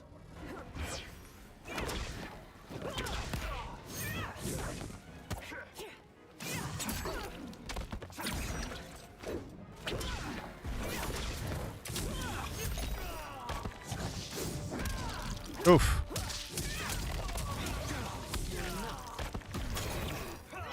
Boiling over.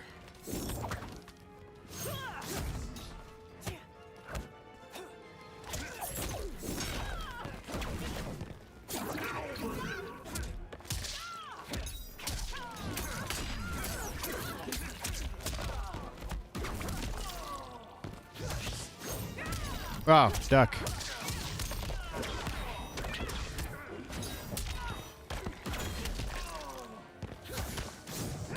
Duck. Damn it. Finish him.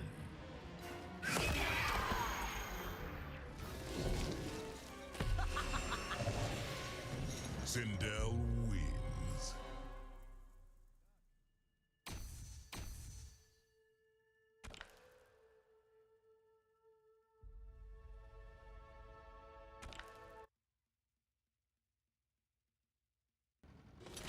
Round one, fight.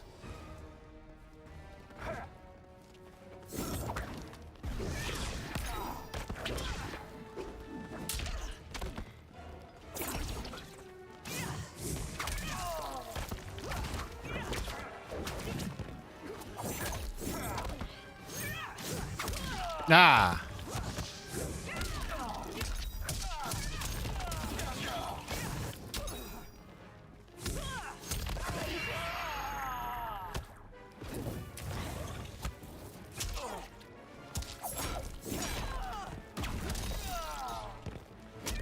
Ooh. I haven't seen that one before.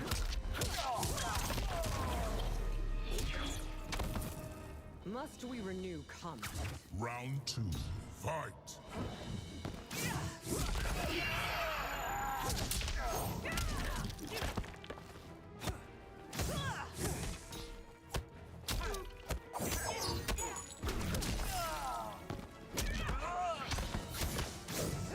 Damn it.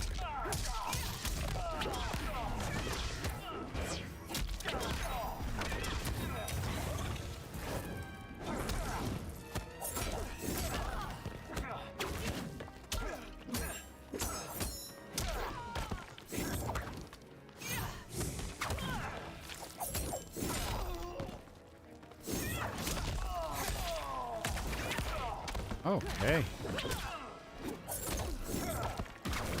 Damn.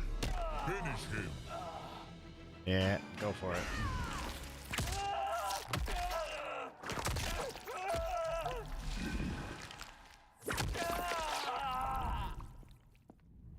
Who's your queen? Fatality. Sindel wins.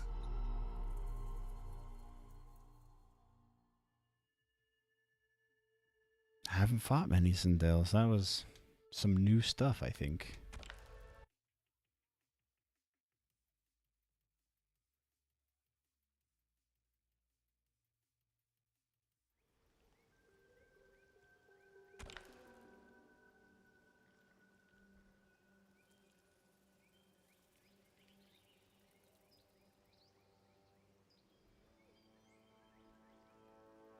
Uh-oh. OBS is starting to have issues.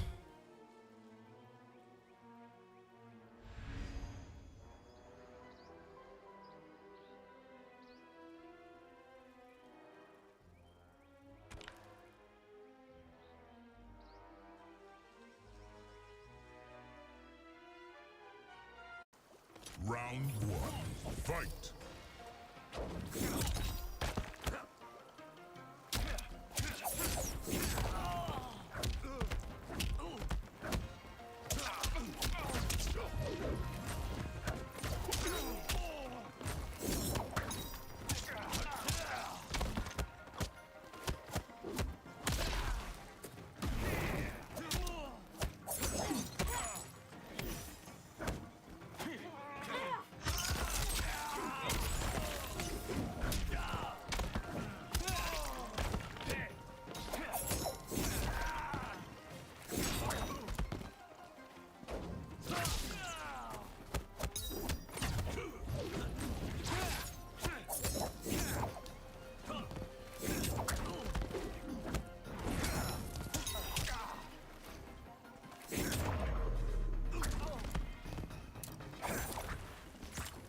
Round two.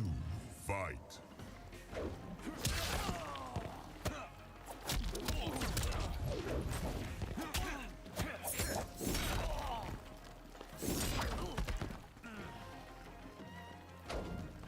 Ah.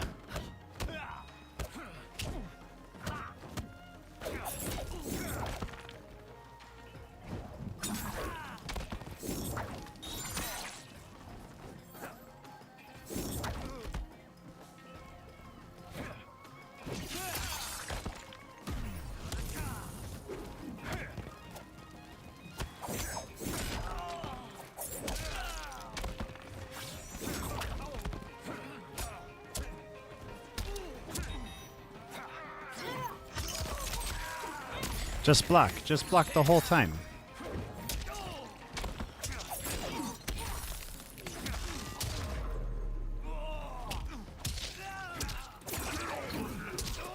Finish him.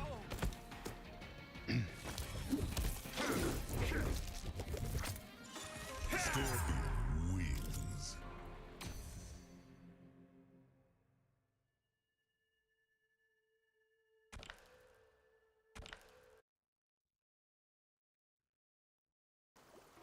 Round one.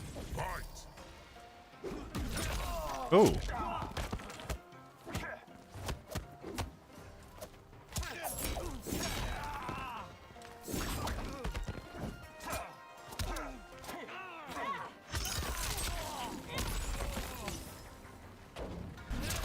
Whoa, what the hell?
Final round, fight.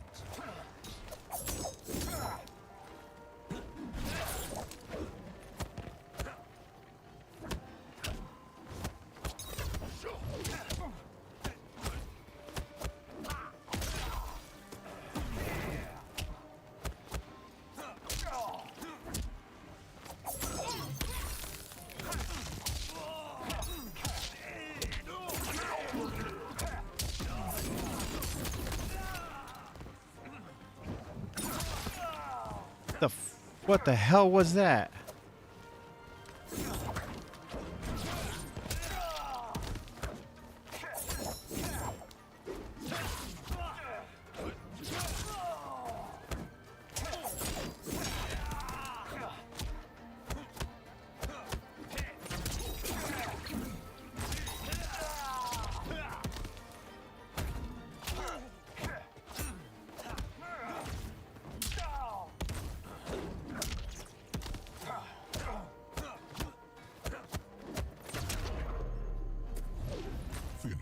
Really?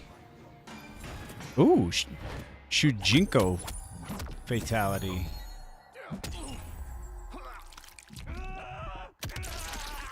Is Liu Kang's throw.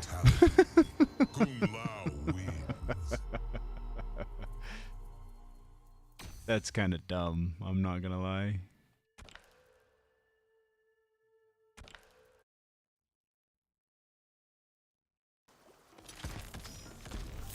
Round one, fight.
Gotta start with the 2. 2-1-4. 2-1-4.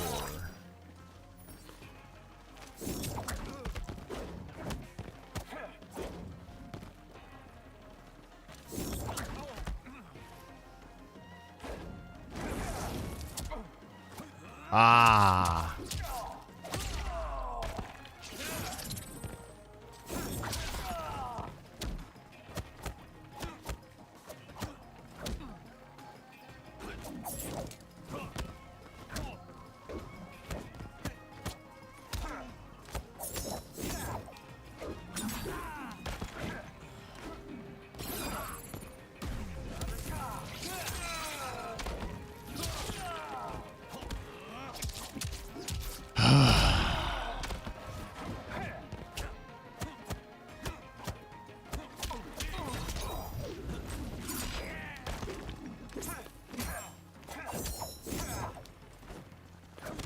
Seriously.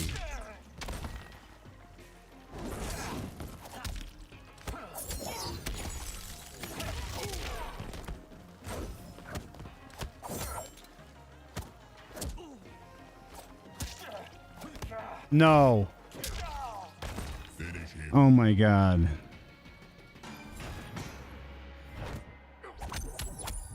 His fatality is Liu Kang's throw. That is ridiculous. Fatality. Kung Lao wins.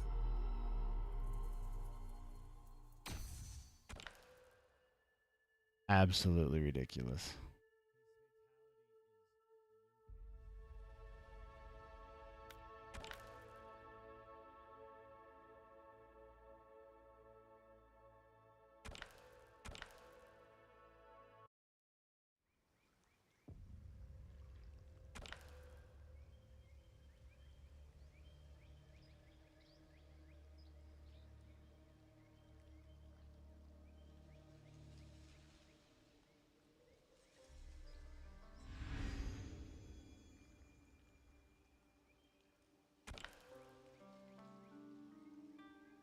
Sunshine, huh?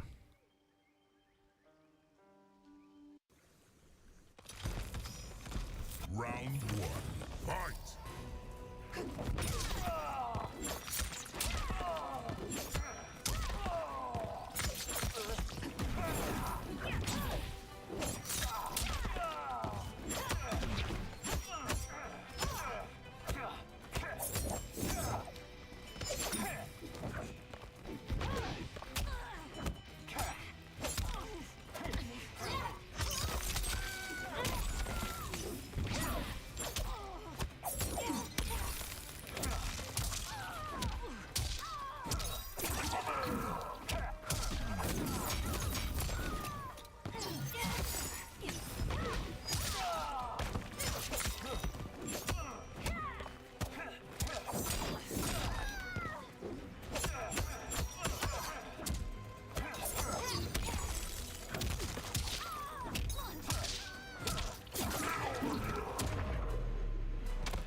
Fear me. Round two, fight!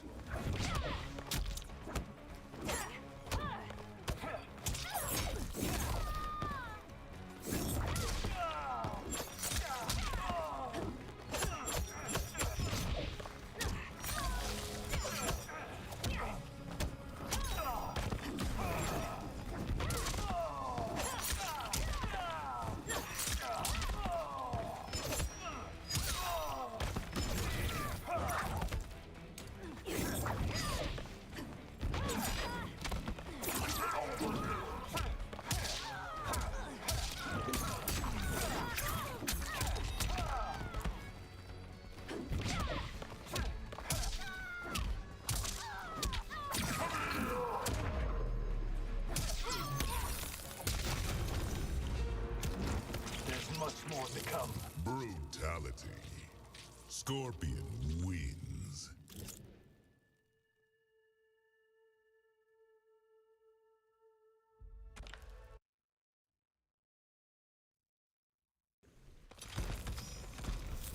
Oh, I like that skin. I like that skin a lot.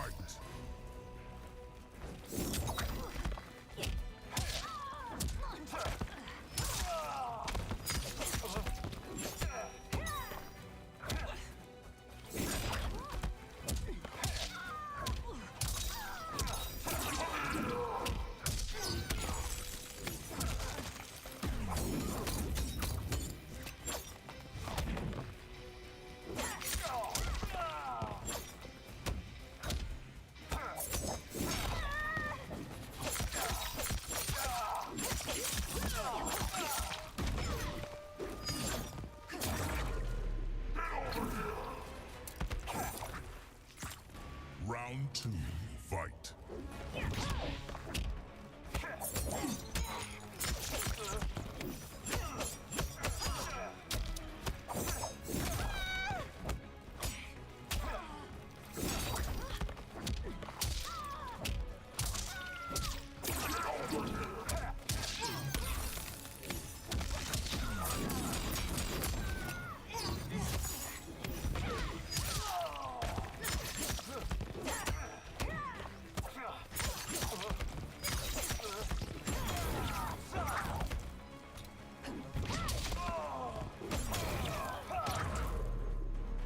Finish her.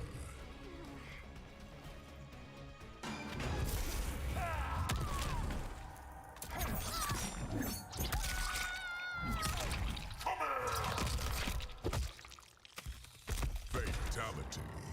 Scorpion wins.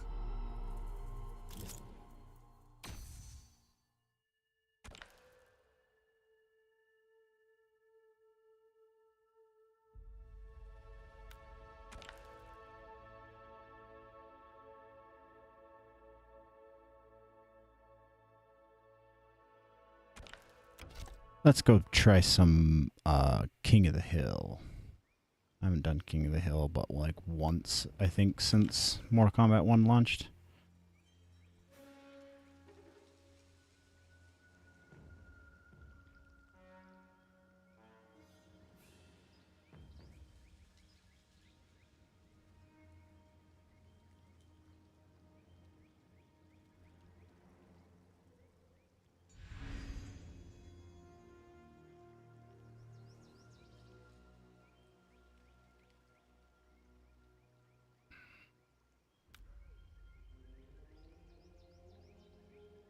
Oh, that's not a big room.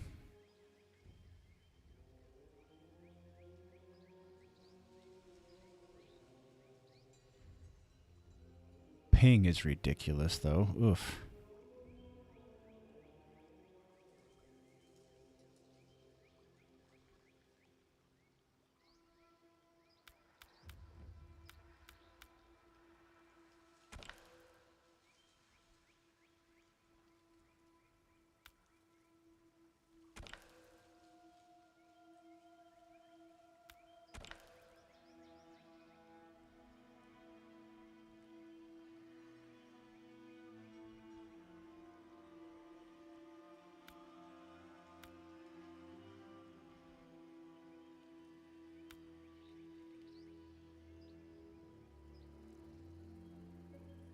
Oh, they just started another round.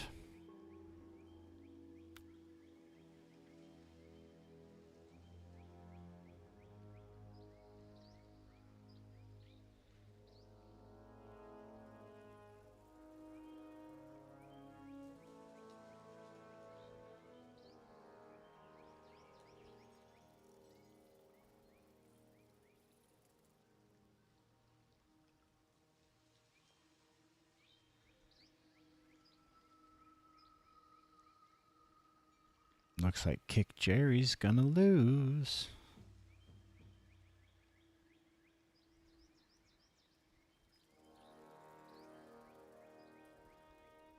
Oh, we have a level 8, season level 8 in here.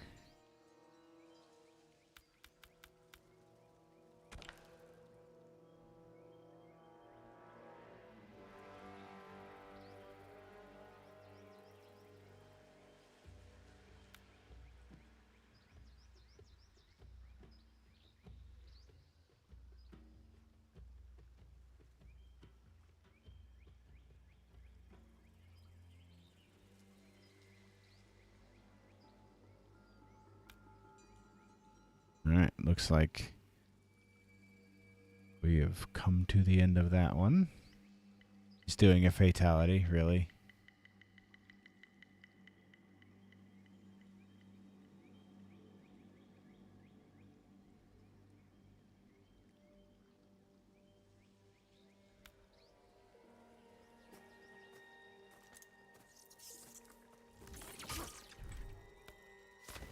Raiden.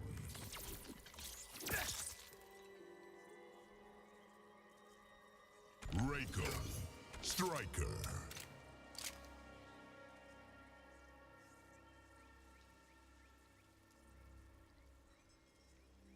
Interesting, Striker instead of Darius. Serena. Living Forest. You're nothing without that amulet. Even without its power, I've enough to defeat you.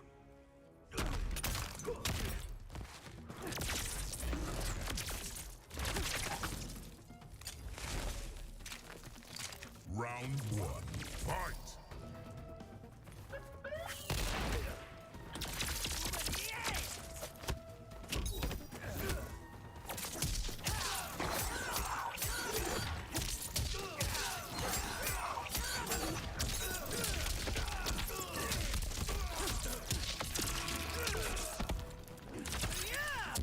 42% used up all of his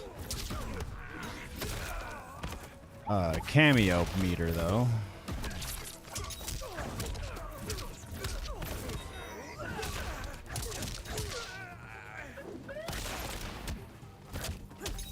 Nice read. Oh. Nope. Chipping away at it. Round 2. Fight.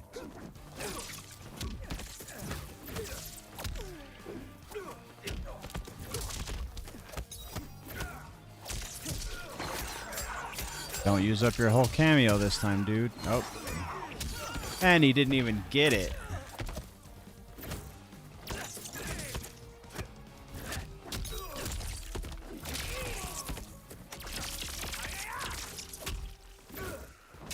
Oh. Oh.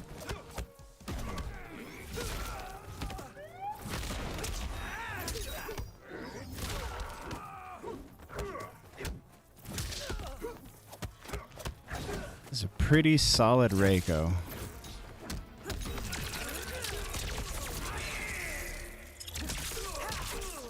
I don't think it's gonna kill.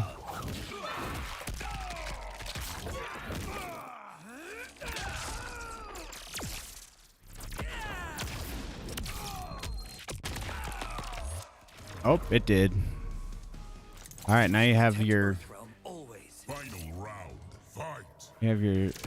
ace out of the play. Now what are you gonna do?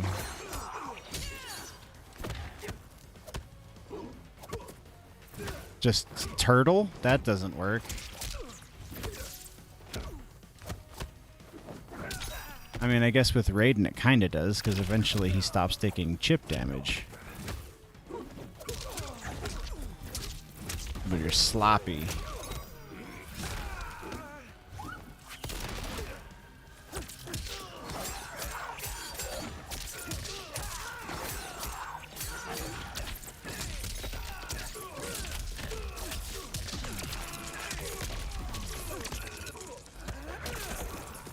.42 just about again. Oh, he might turn this one around. Nope. Spoke too soon. Even as a corpse, you're disappointing.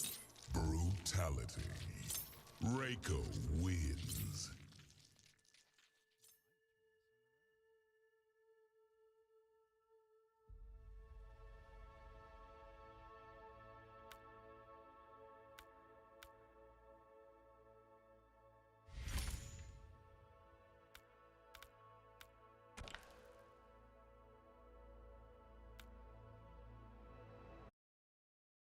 Okay, here goes nothing.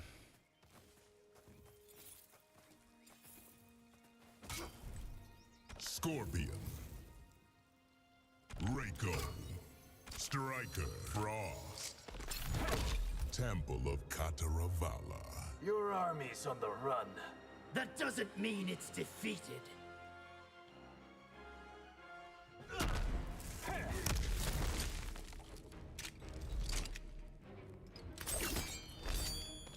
Round one, fight.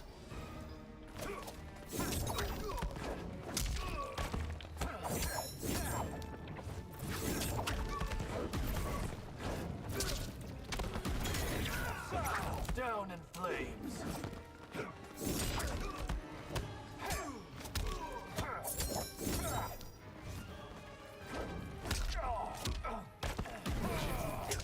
Ah, damn.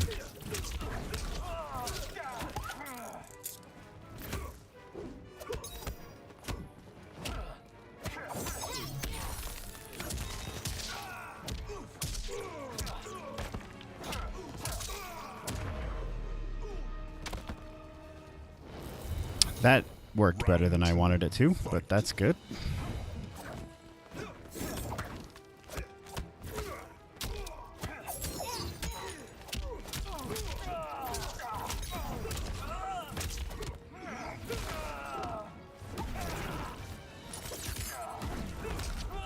Whoa!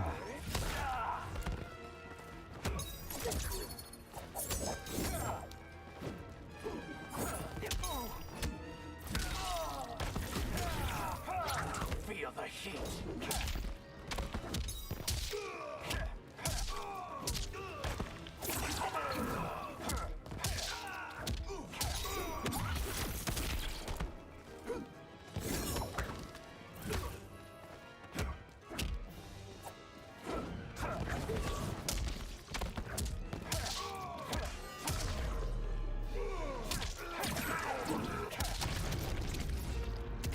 Hey, I won one.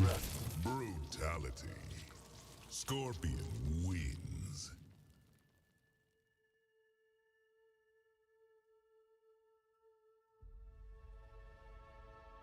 Ooh. I got respect points too.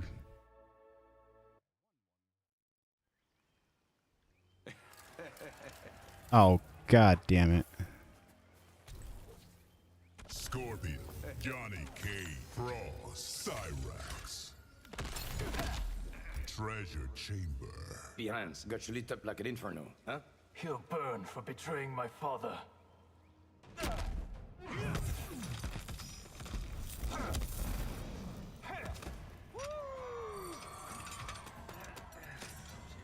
Round 1, fight!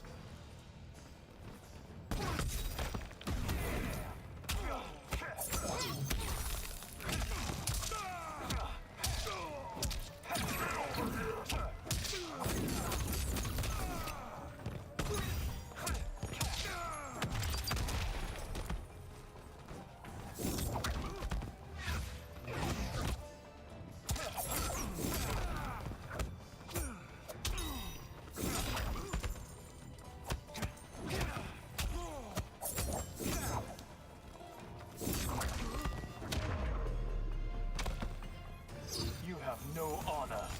Round 2, fight!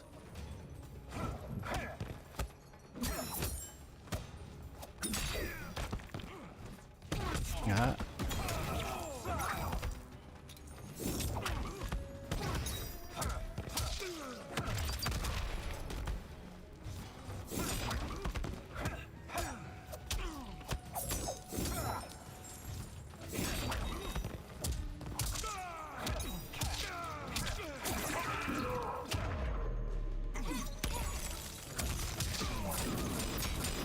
Finish him.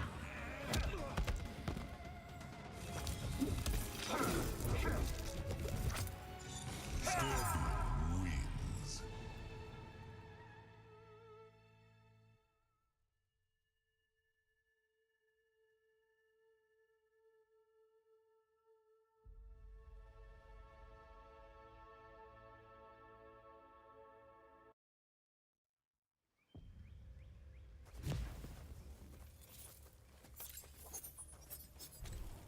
Smoke, Scorpion, Sector, Frost.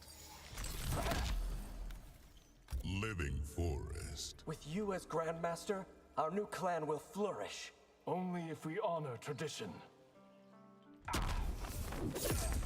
Round 1, fight!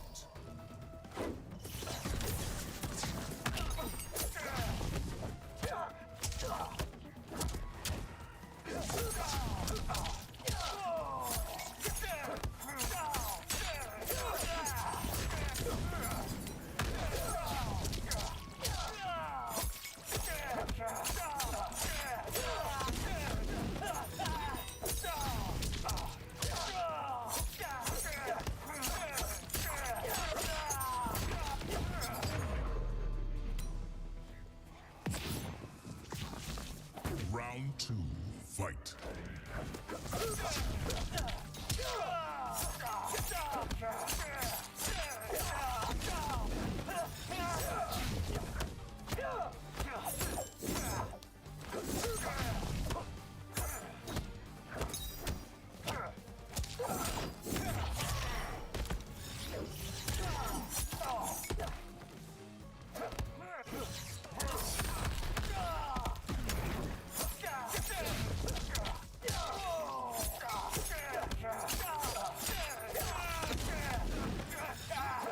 Ah.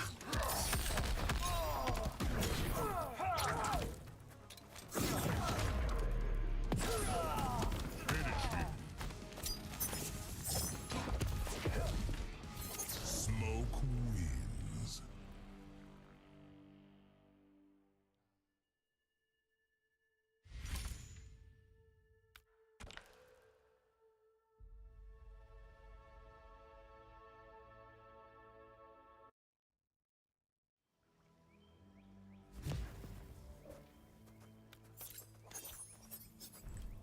Melina, Smoke, Scorpion, Sector, Treasure Chamber. Melina is gonna get worked. If we do this quickly, I can be on my way. Round 1, fight!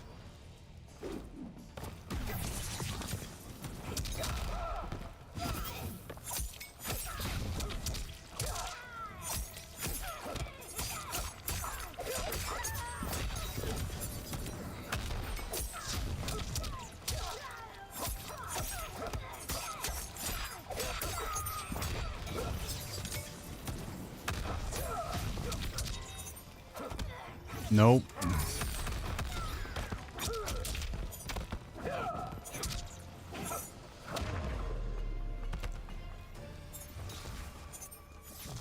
Round 2, fight!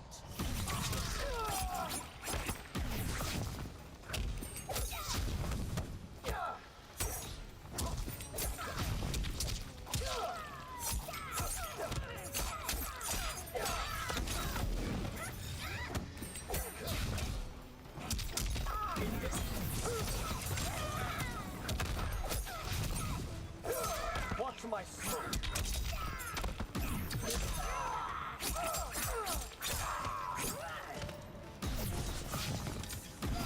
Ugh, I hate to say it, but I think this Melina's doing better than I did against the smoke. Not much, but still better. This hunt is over. Brutality. Smoke wins.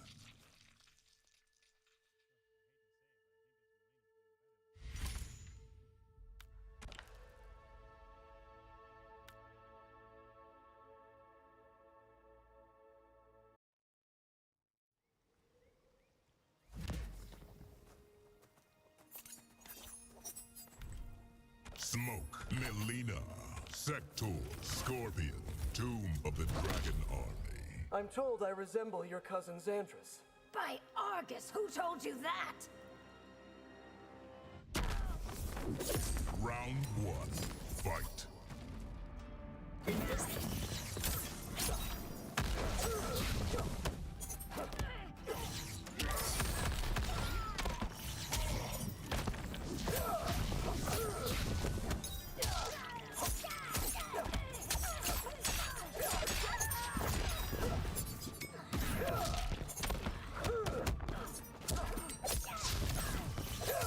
Couldn't see me?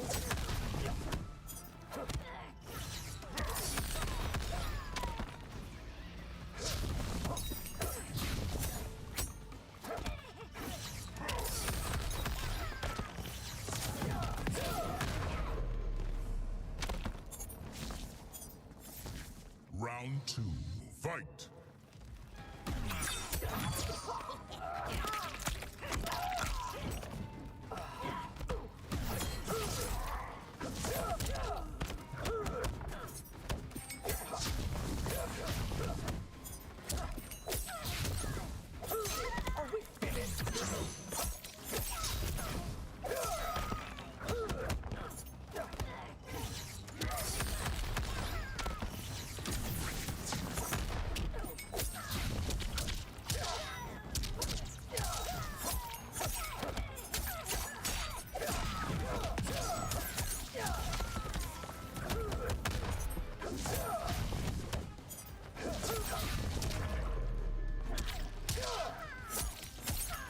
You have to poke him out of those smoke cancels.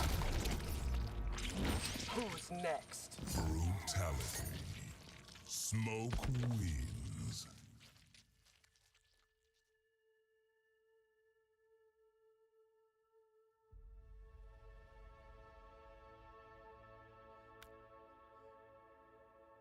To poke him out of that.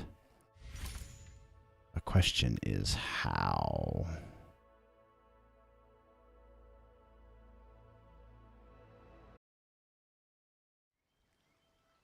Is it a crouch poke? Down one. Smoke. Reptile. Sector. Sector. The Gateway. Kung Lao keeps pushing me to train with Madame Bo. There's a reason, Sizoth. Round 1, fight.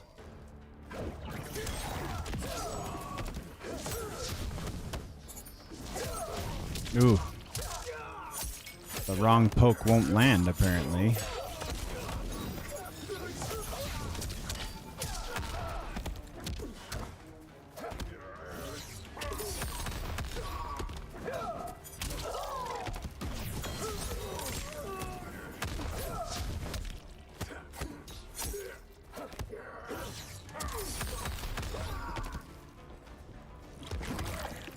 Nope.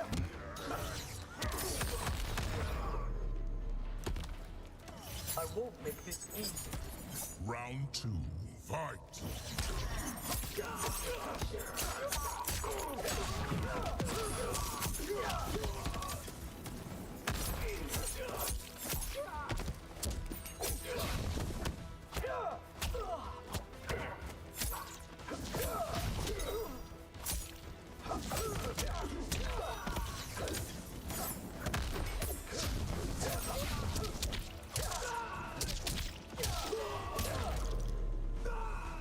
Finish him.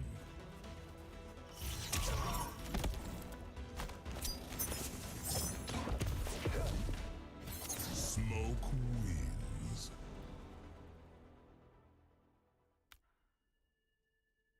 One more and then I'm back at it.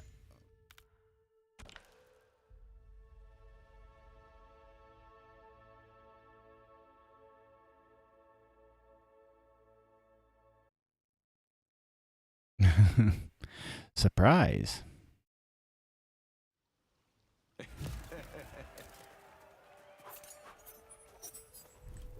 Smoke, Liu Kang, Sector, Kung Lao.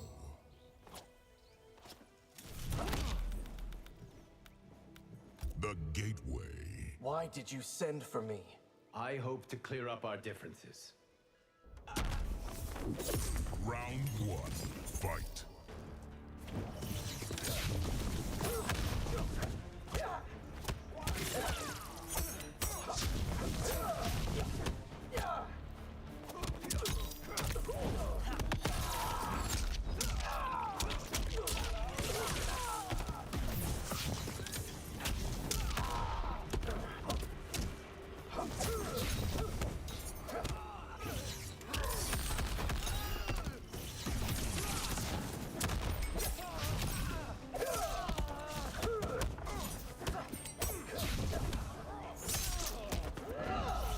Watch my smoke.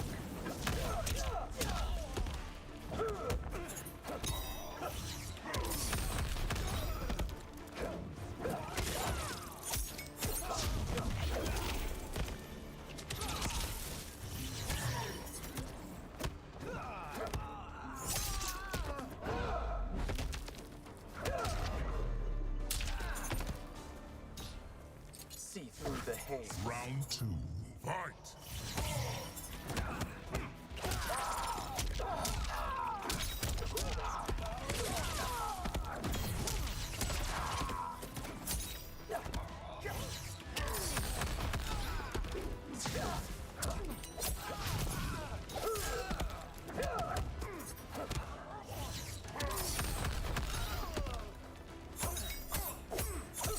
Oh no. Ooh. Should have went low.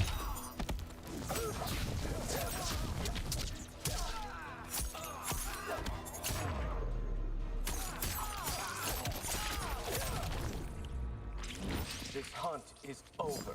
Brutality. Smoke wins. It's so gory sounding. It's nuts.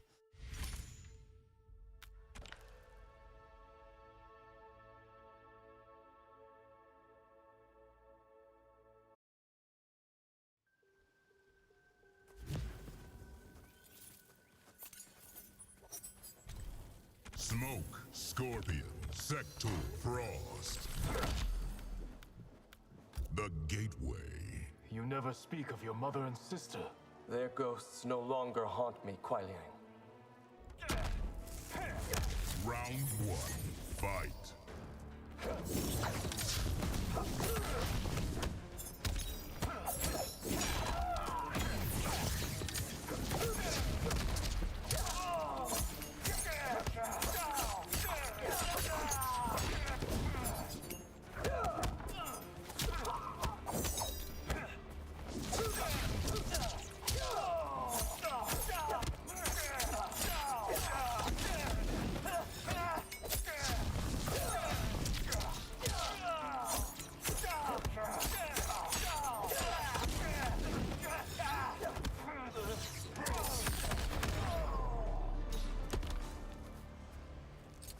them everywhere. Round 2, fight.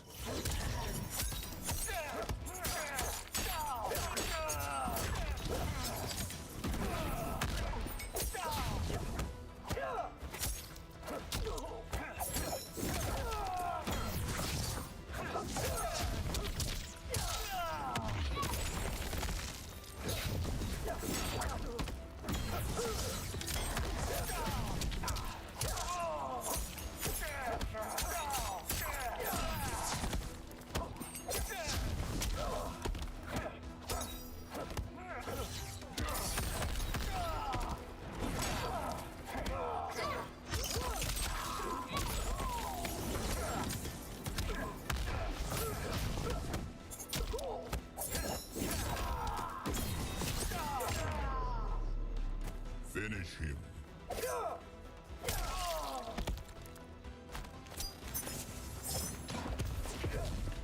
Smoke wins. No, I did better. I think we're going to change games. I think that's happening.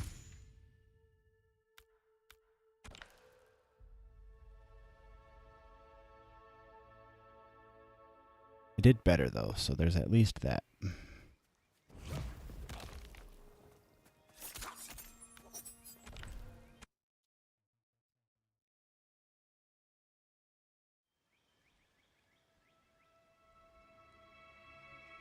Alright. It is time. Oh, who's trying to talk to me?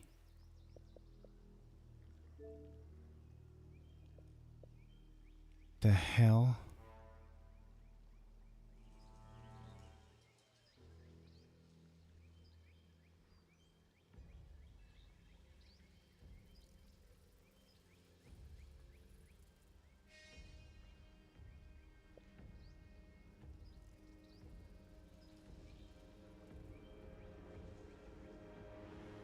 Well.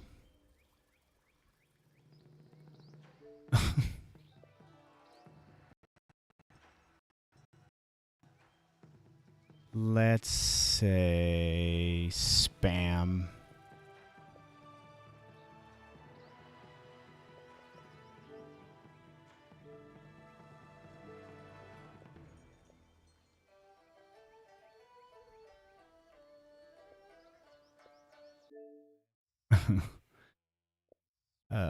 Hello.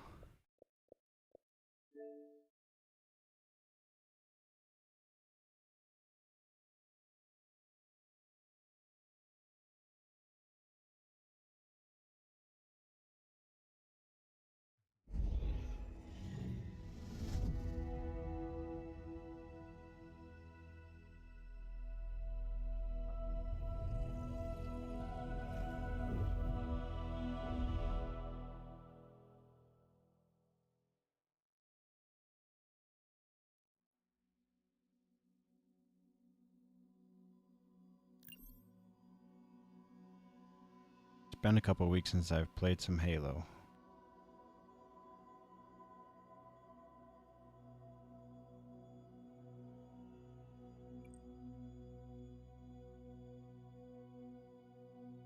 Oh yeah. I'm liking the way I look. I guarantee it. Firefight King of the Hill, Firefight Heroic, Squad Battle,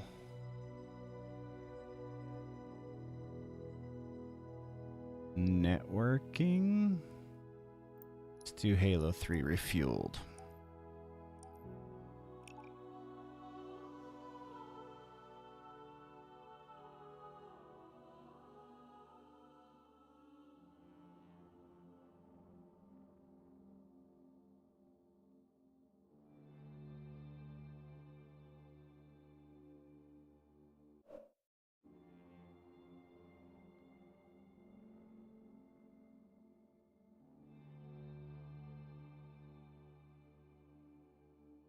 Nope, OBS is stuttering again. I really got to get an extra RAM card. Or RAM. Yeah, no, that's right. Another RAM card. Double my RAM. That should help.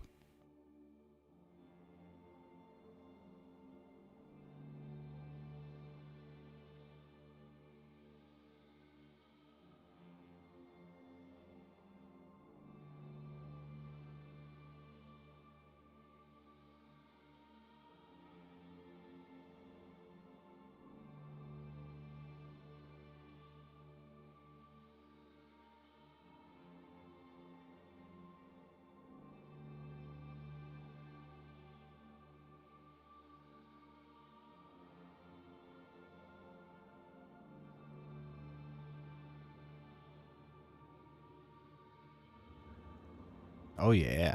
Slayer.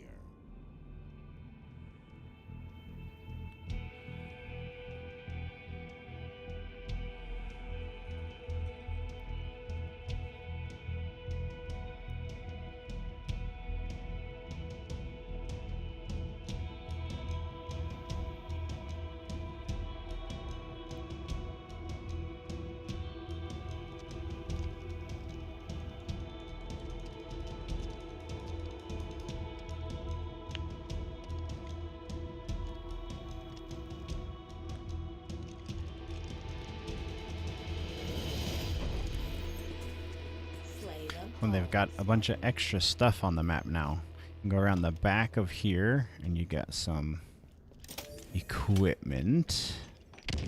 And then down here, where the shotgun used to be, there's still a shotgun. It lives right here. That guy probably just picked it up. I'll take that ammo for your BR. There's some more equipment all the way at the end.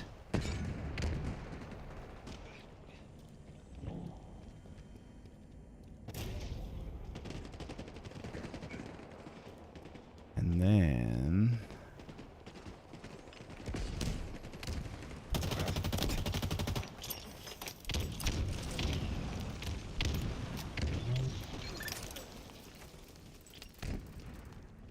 go around here, and underneath this station. Oh, was it underneath? No, it's around the up here. There's a whole nother section of this map now.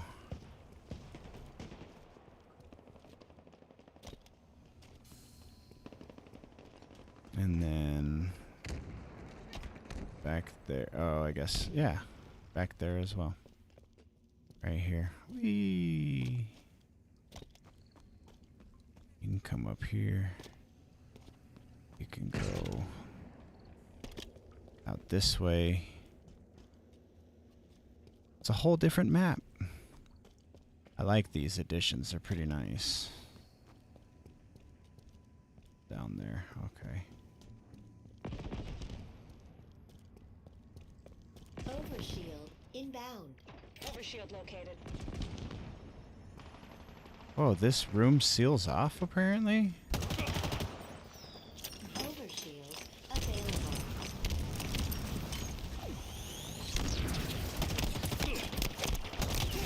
Really?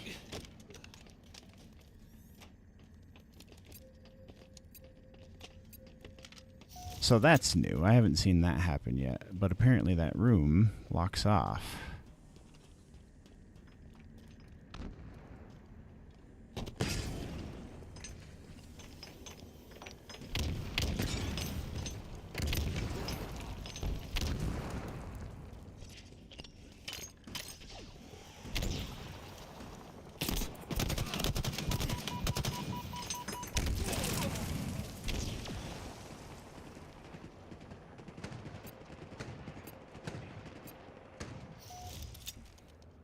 Oh, and I forgot to change the scene for the OBS.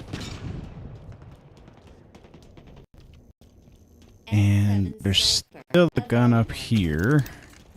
It's not a BR anymore.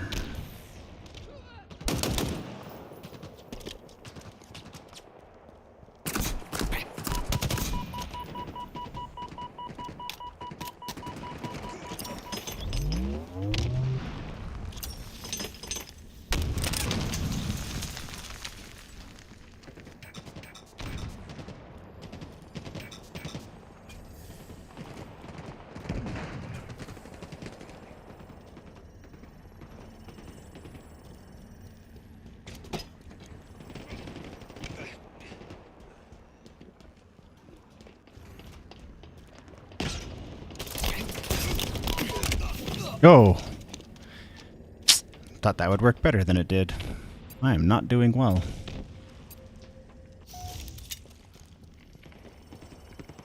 Power items available. Spike obtained.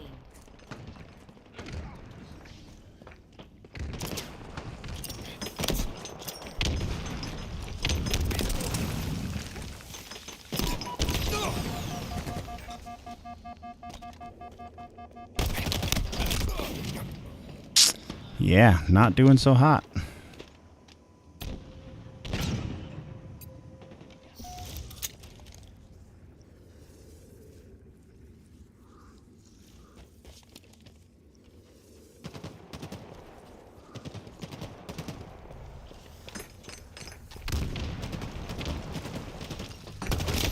Aw.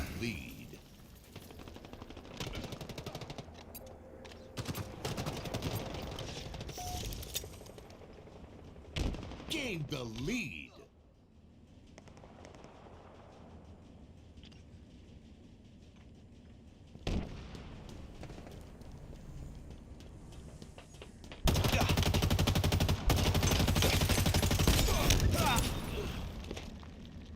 Well, I got a kill finally.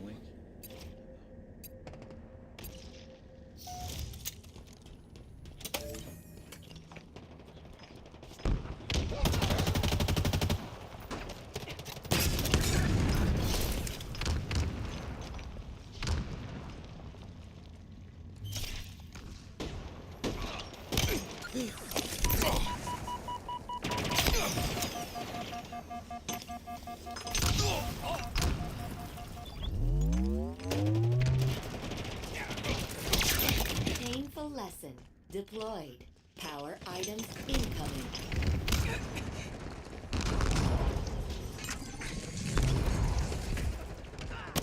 Power items on the field.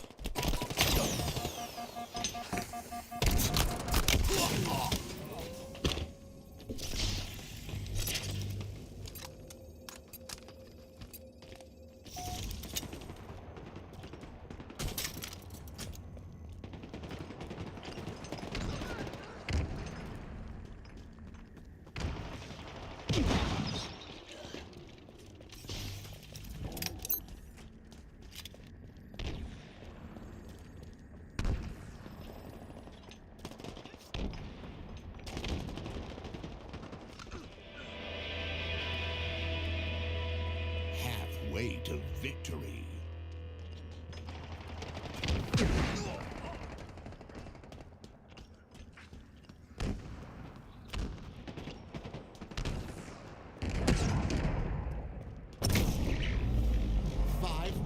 Remaining.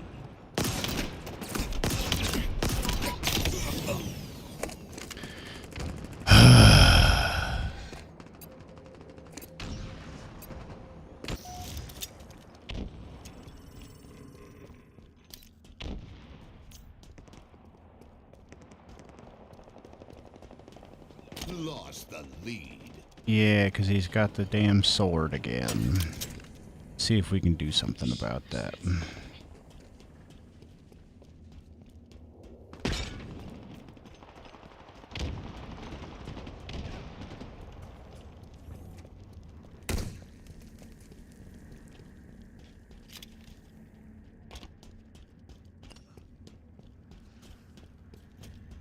Power items en route.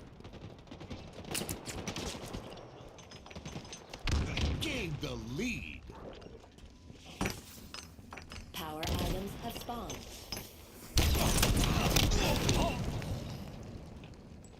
Apparently nothing. Apparently nothing can be done.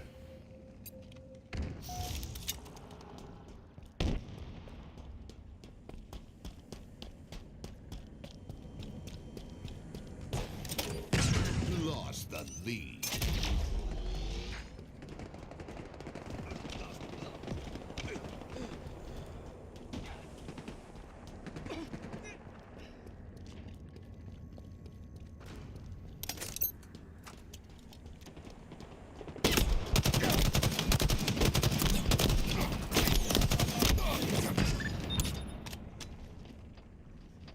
Three kills and 10 deaths. That's fun.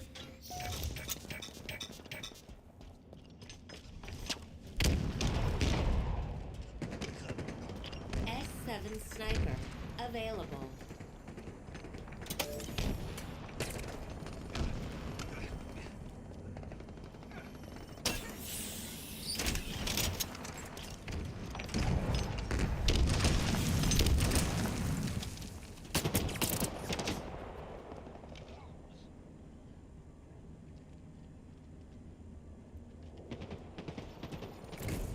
gained the lead.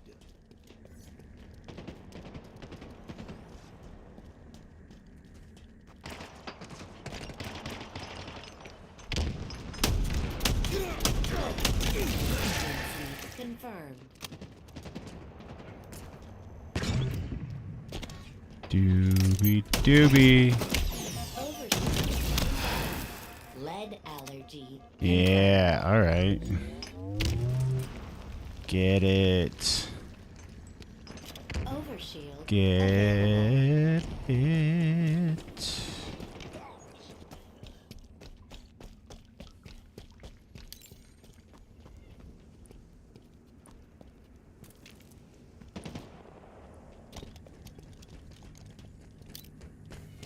Nearing victory.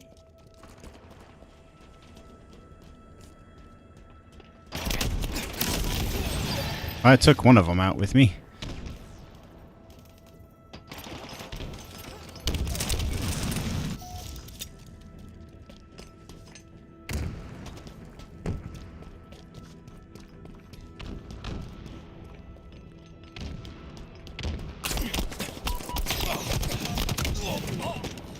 Hell. But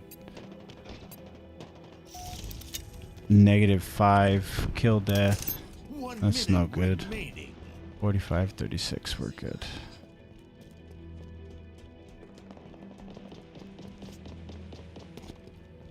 Is there a way?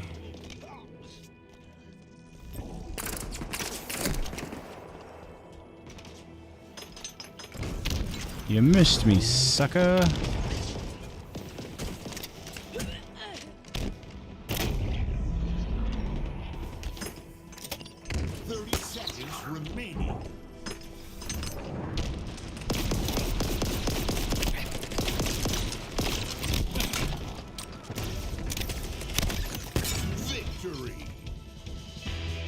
Yeah.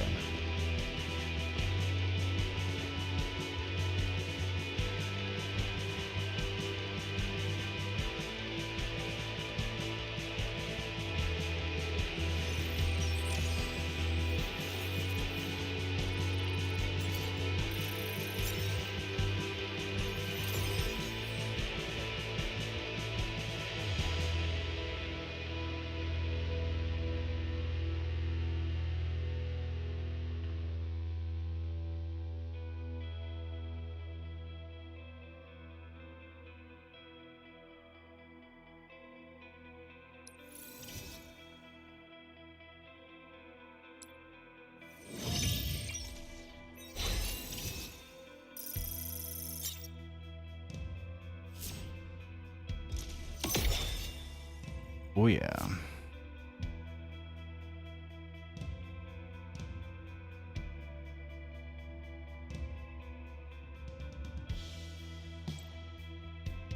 See what we can do in SWAT.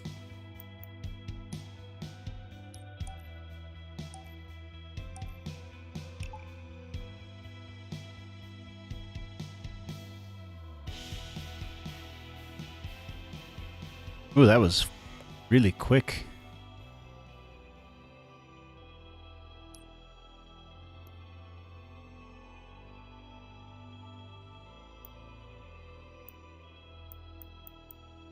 This is all still stuff I don't want.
All right, let's go. Let's go. Tactical Slayer.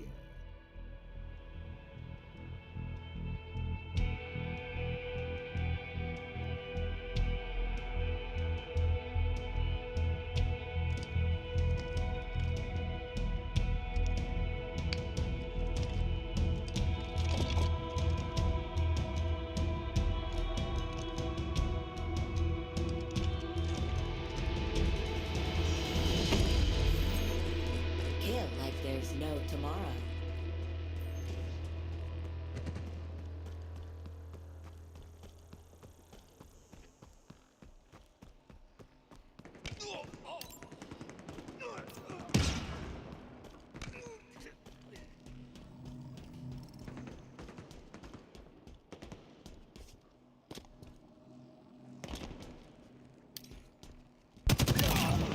Allergy confirmed.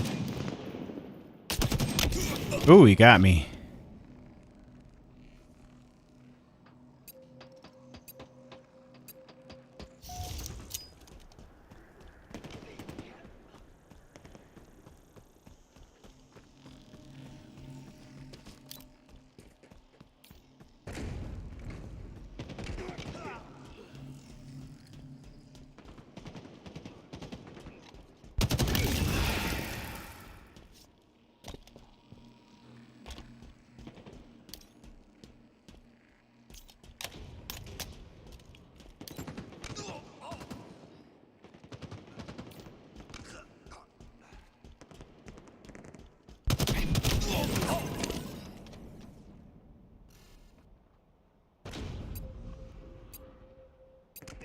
BT oven.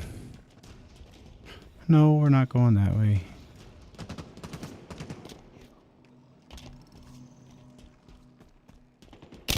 Ooh, good shot. Coquesina.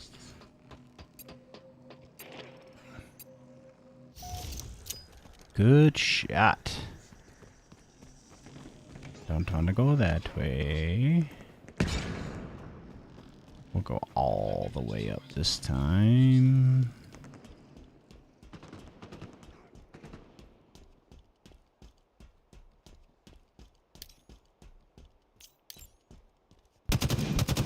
Oh, right over his head.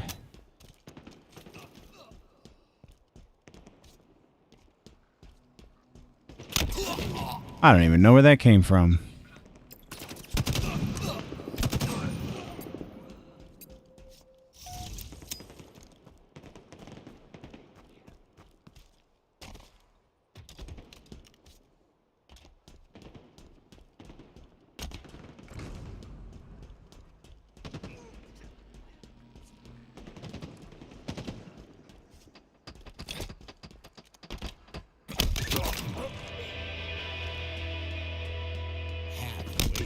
Victory.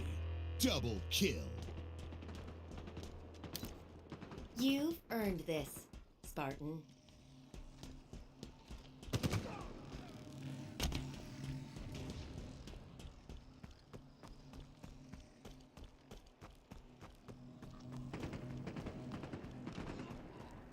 Where are they? Right there.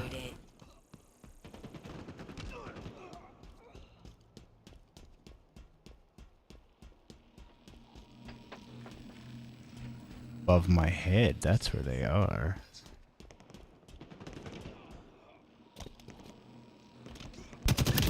There's more where that came from.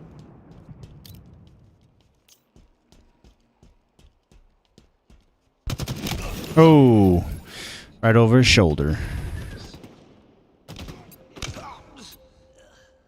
Much better for me this time around. Not as good as I could do, but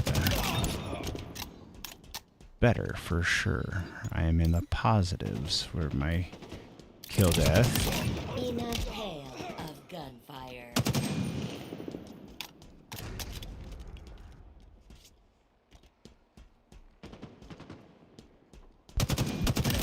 Confirmed. The enemy is weak to bullets. Nearing victory. In a hail of gunfire.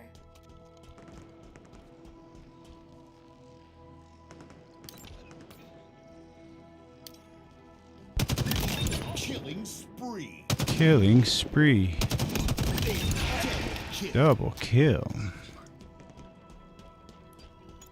Accolade secured.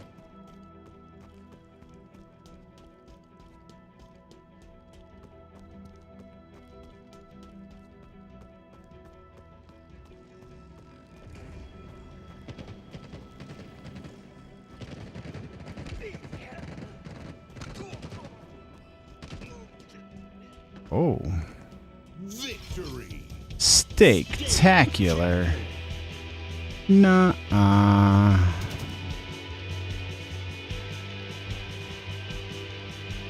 I really like the way I look right now. I like this suit.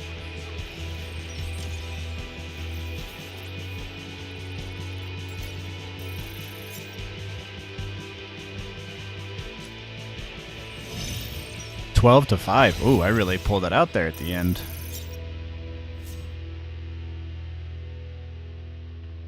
Nice. I came in second even. Much better than I anticipated. And the longest lifetime too.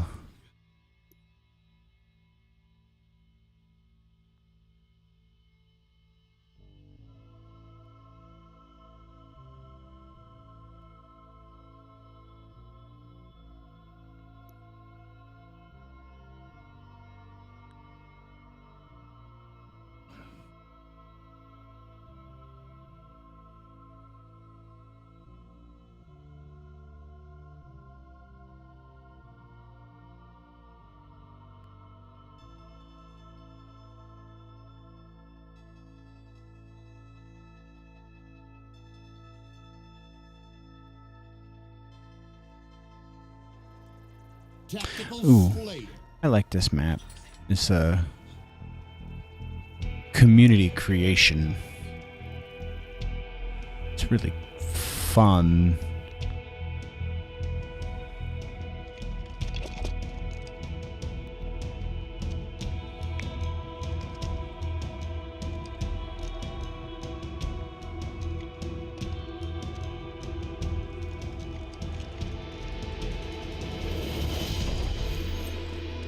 Slay them all, Spartan.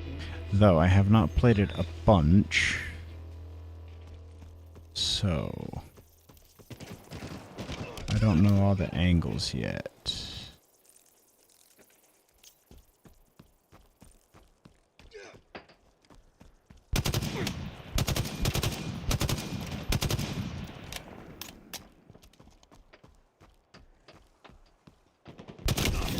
Really?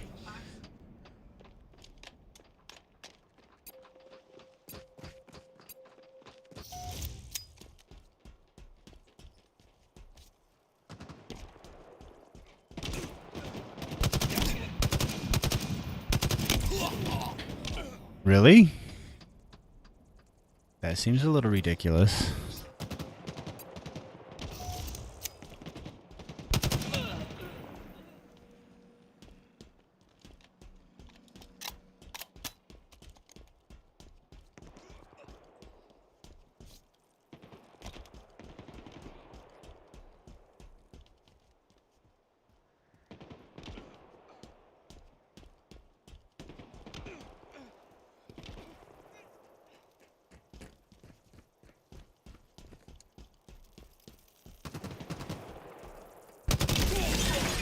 Ah. Well, that's some crap right there.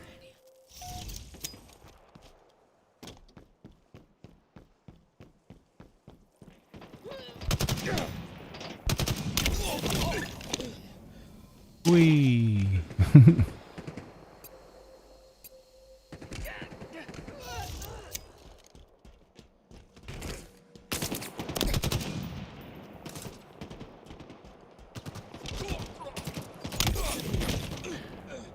See?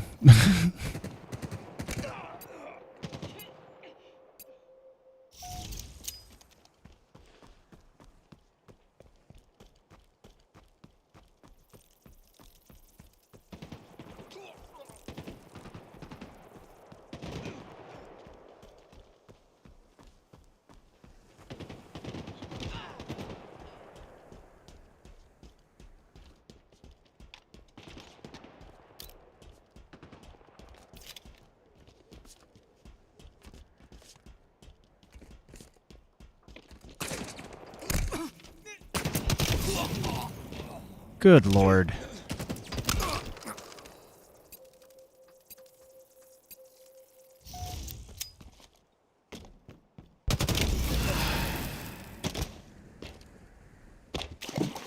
Lost the lead. Yeah, I kind of saw that one coming.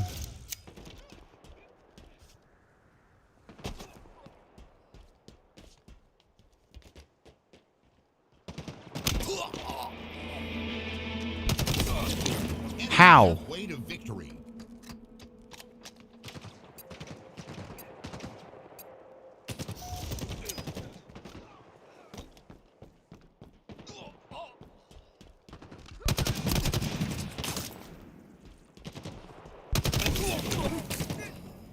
I don't understand. 0 kills.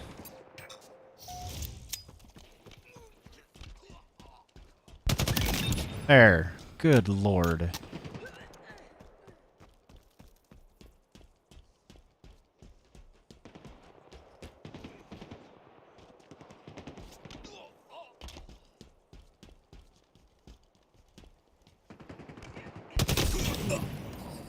Around a damn corner.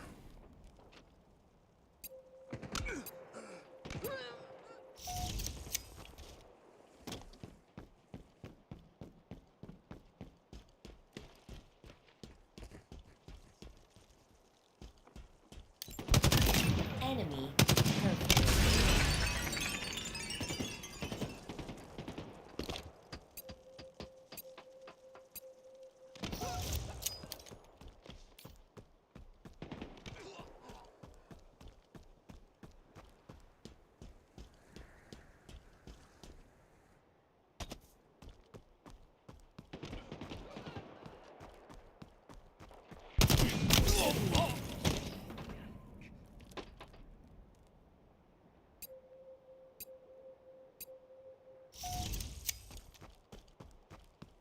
Enemy team nearing victory.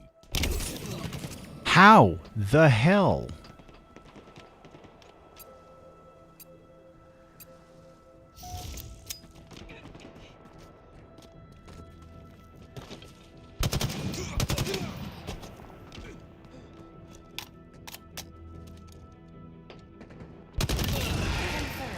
The enemy is weak to bullets.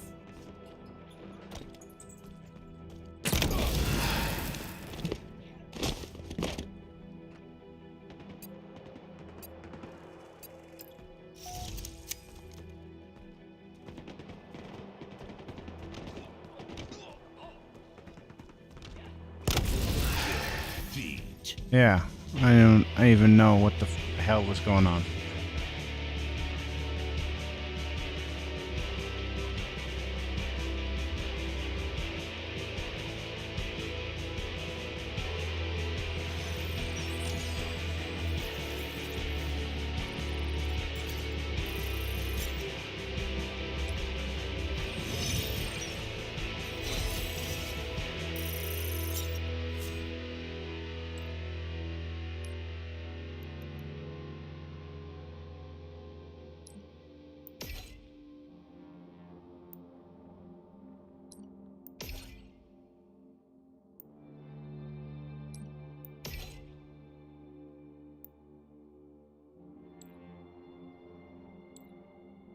Let's do Husky Raid.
Husky Raid.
Your accuracy is improving.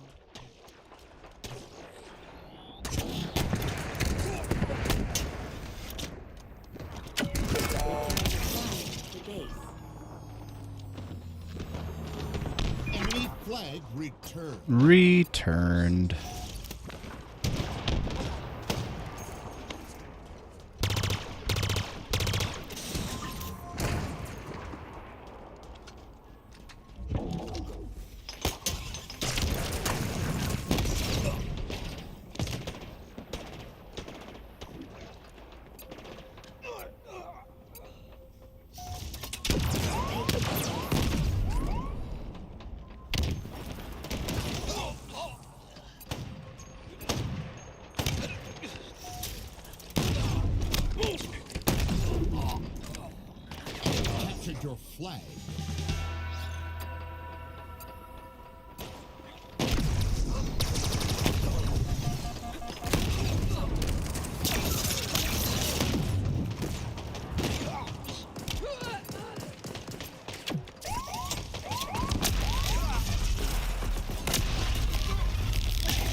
captured your flag.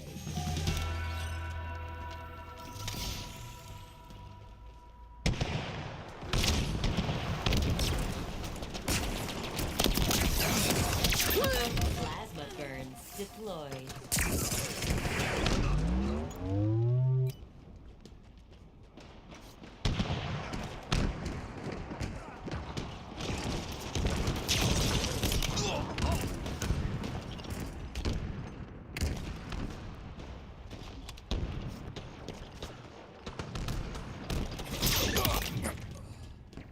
They've taken our flag. Please haul ass at your earliest convenience.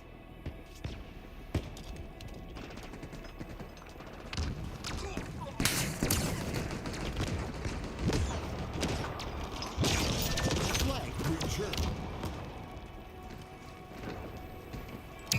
Flag captured.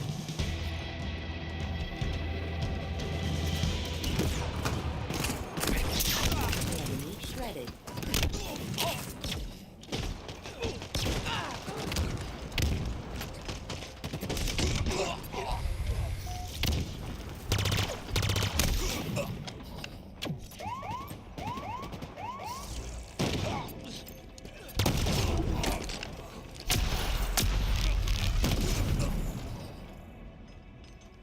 Enemy captured your flag.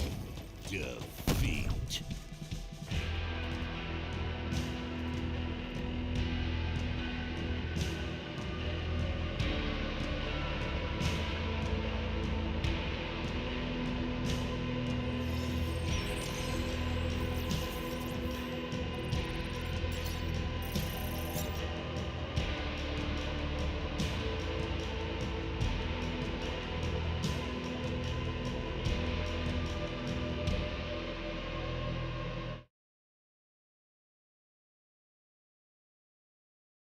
All right, nerds, we're just going to end it there, I think, because OBS is really struggling to keep up right now. So thank you very much, nerds, for joining me. We will see you in the next one. Not exactly sure when that's going to be right now, but we'll see when it happens. Before we go, always remember that if it's generally nerdy, it's probably here.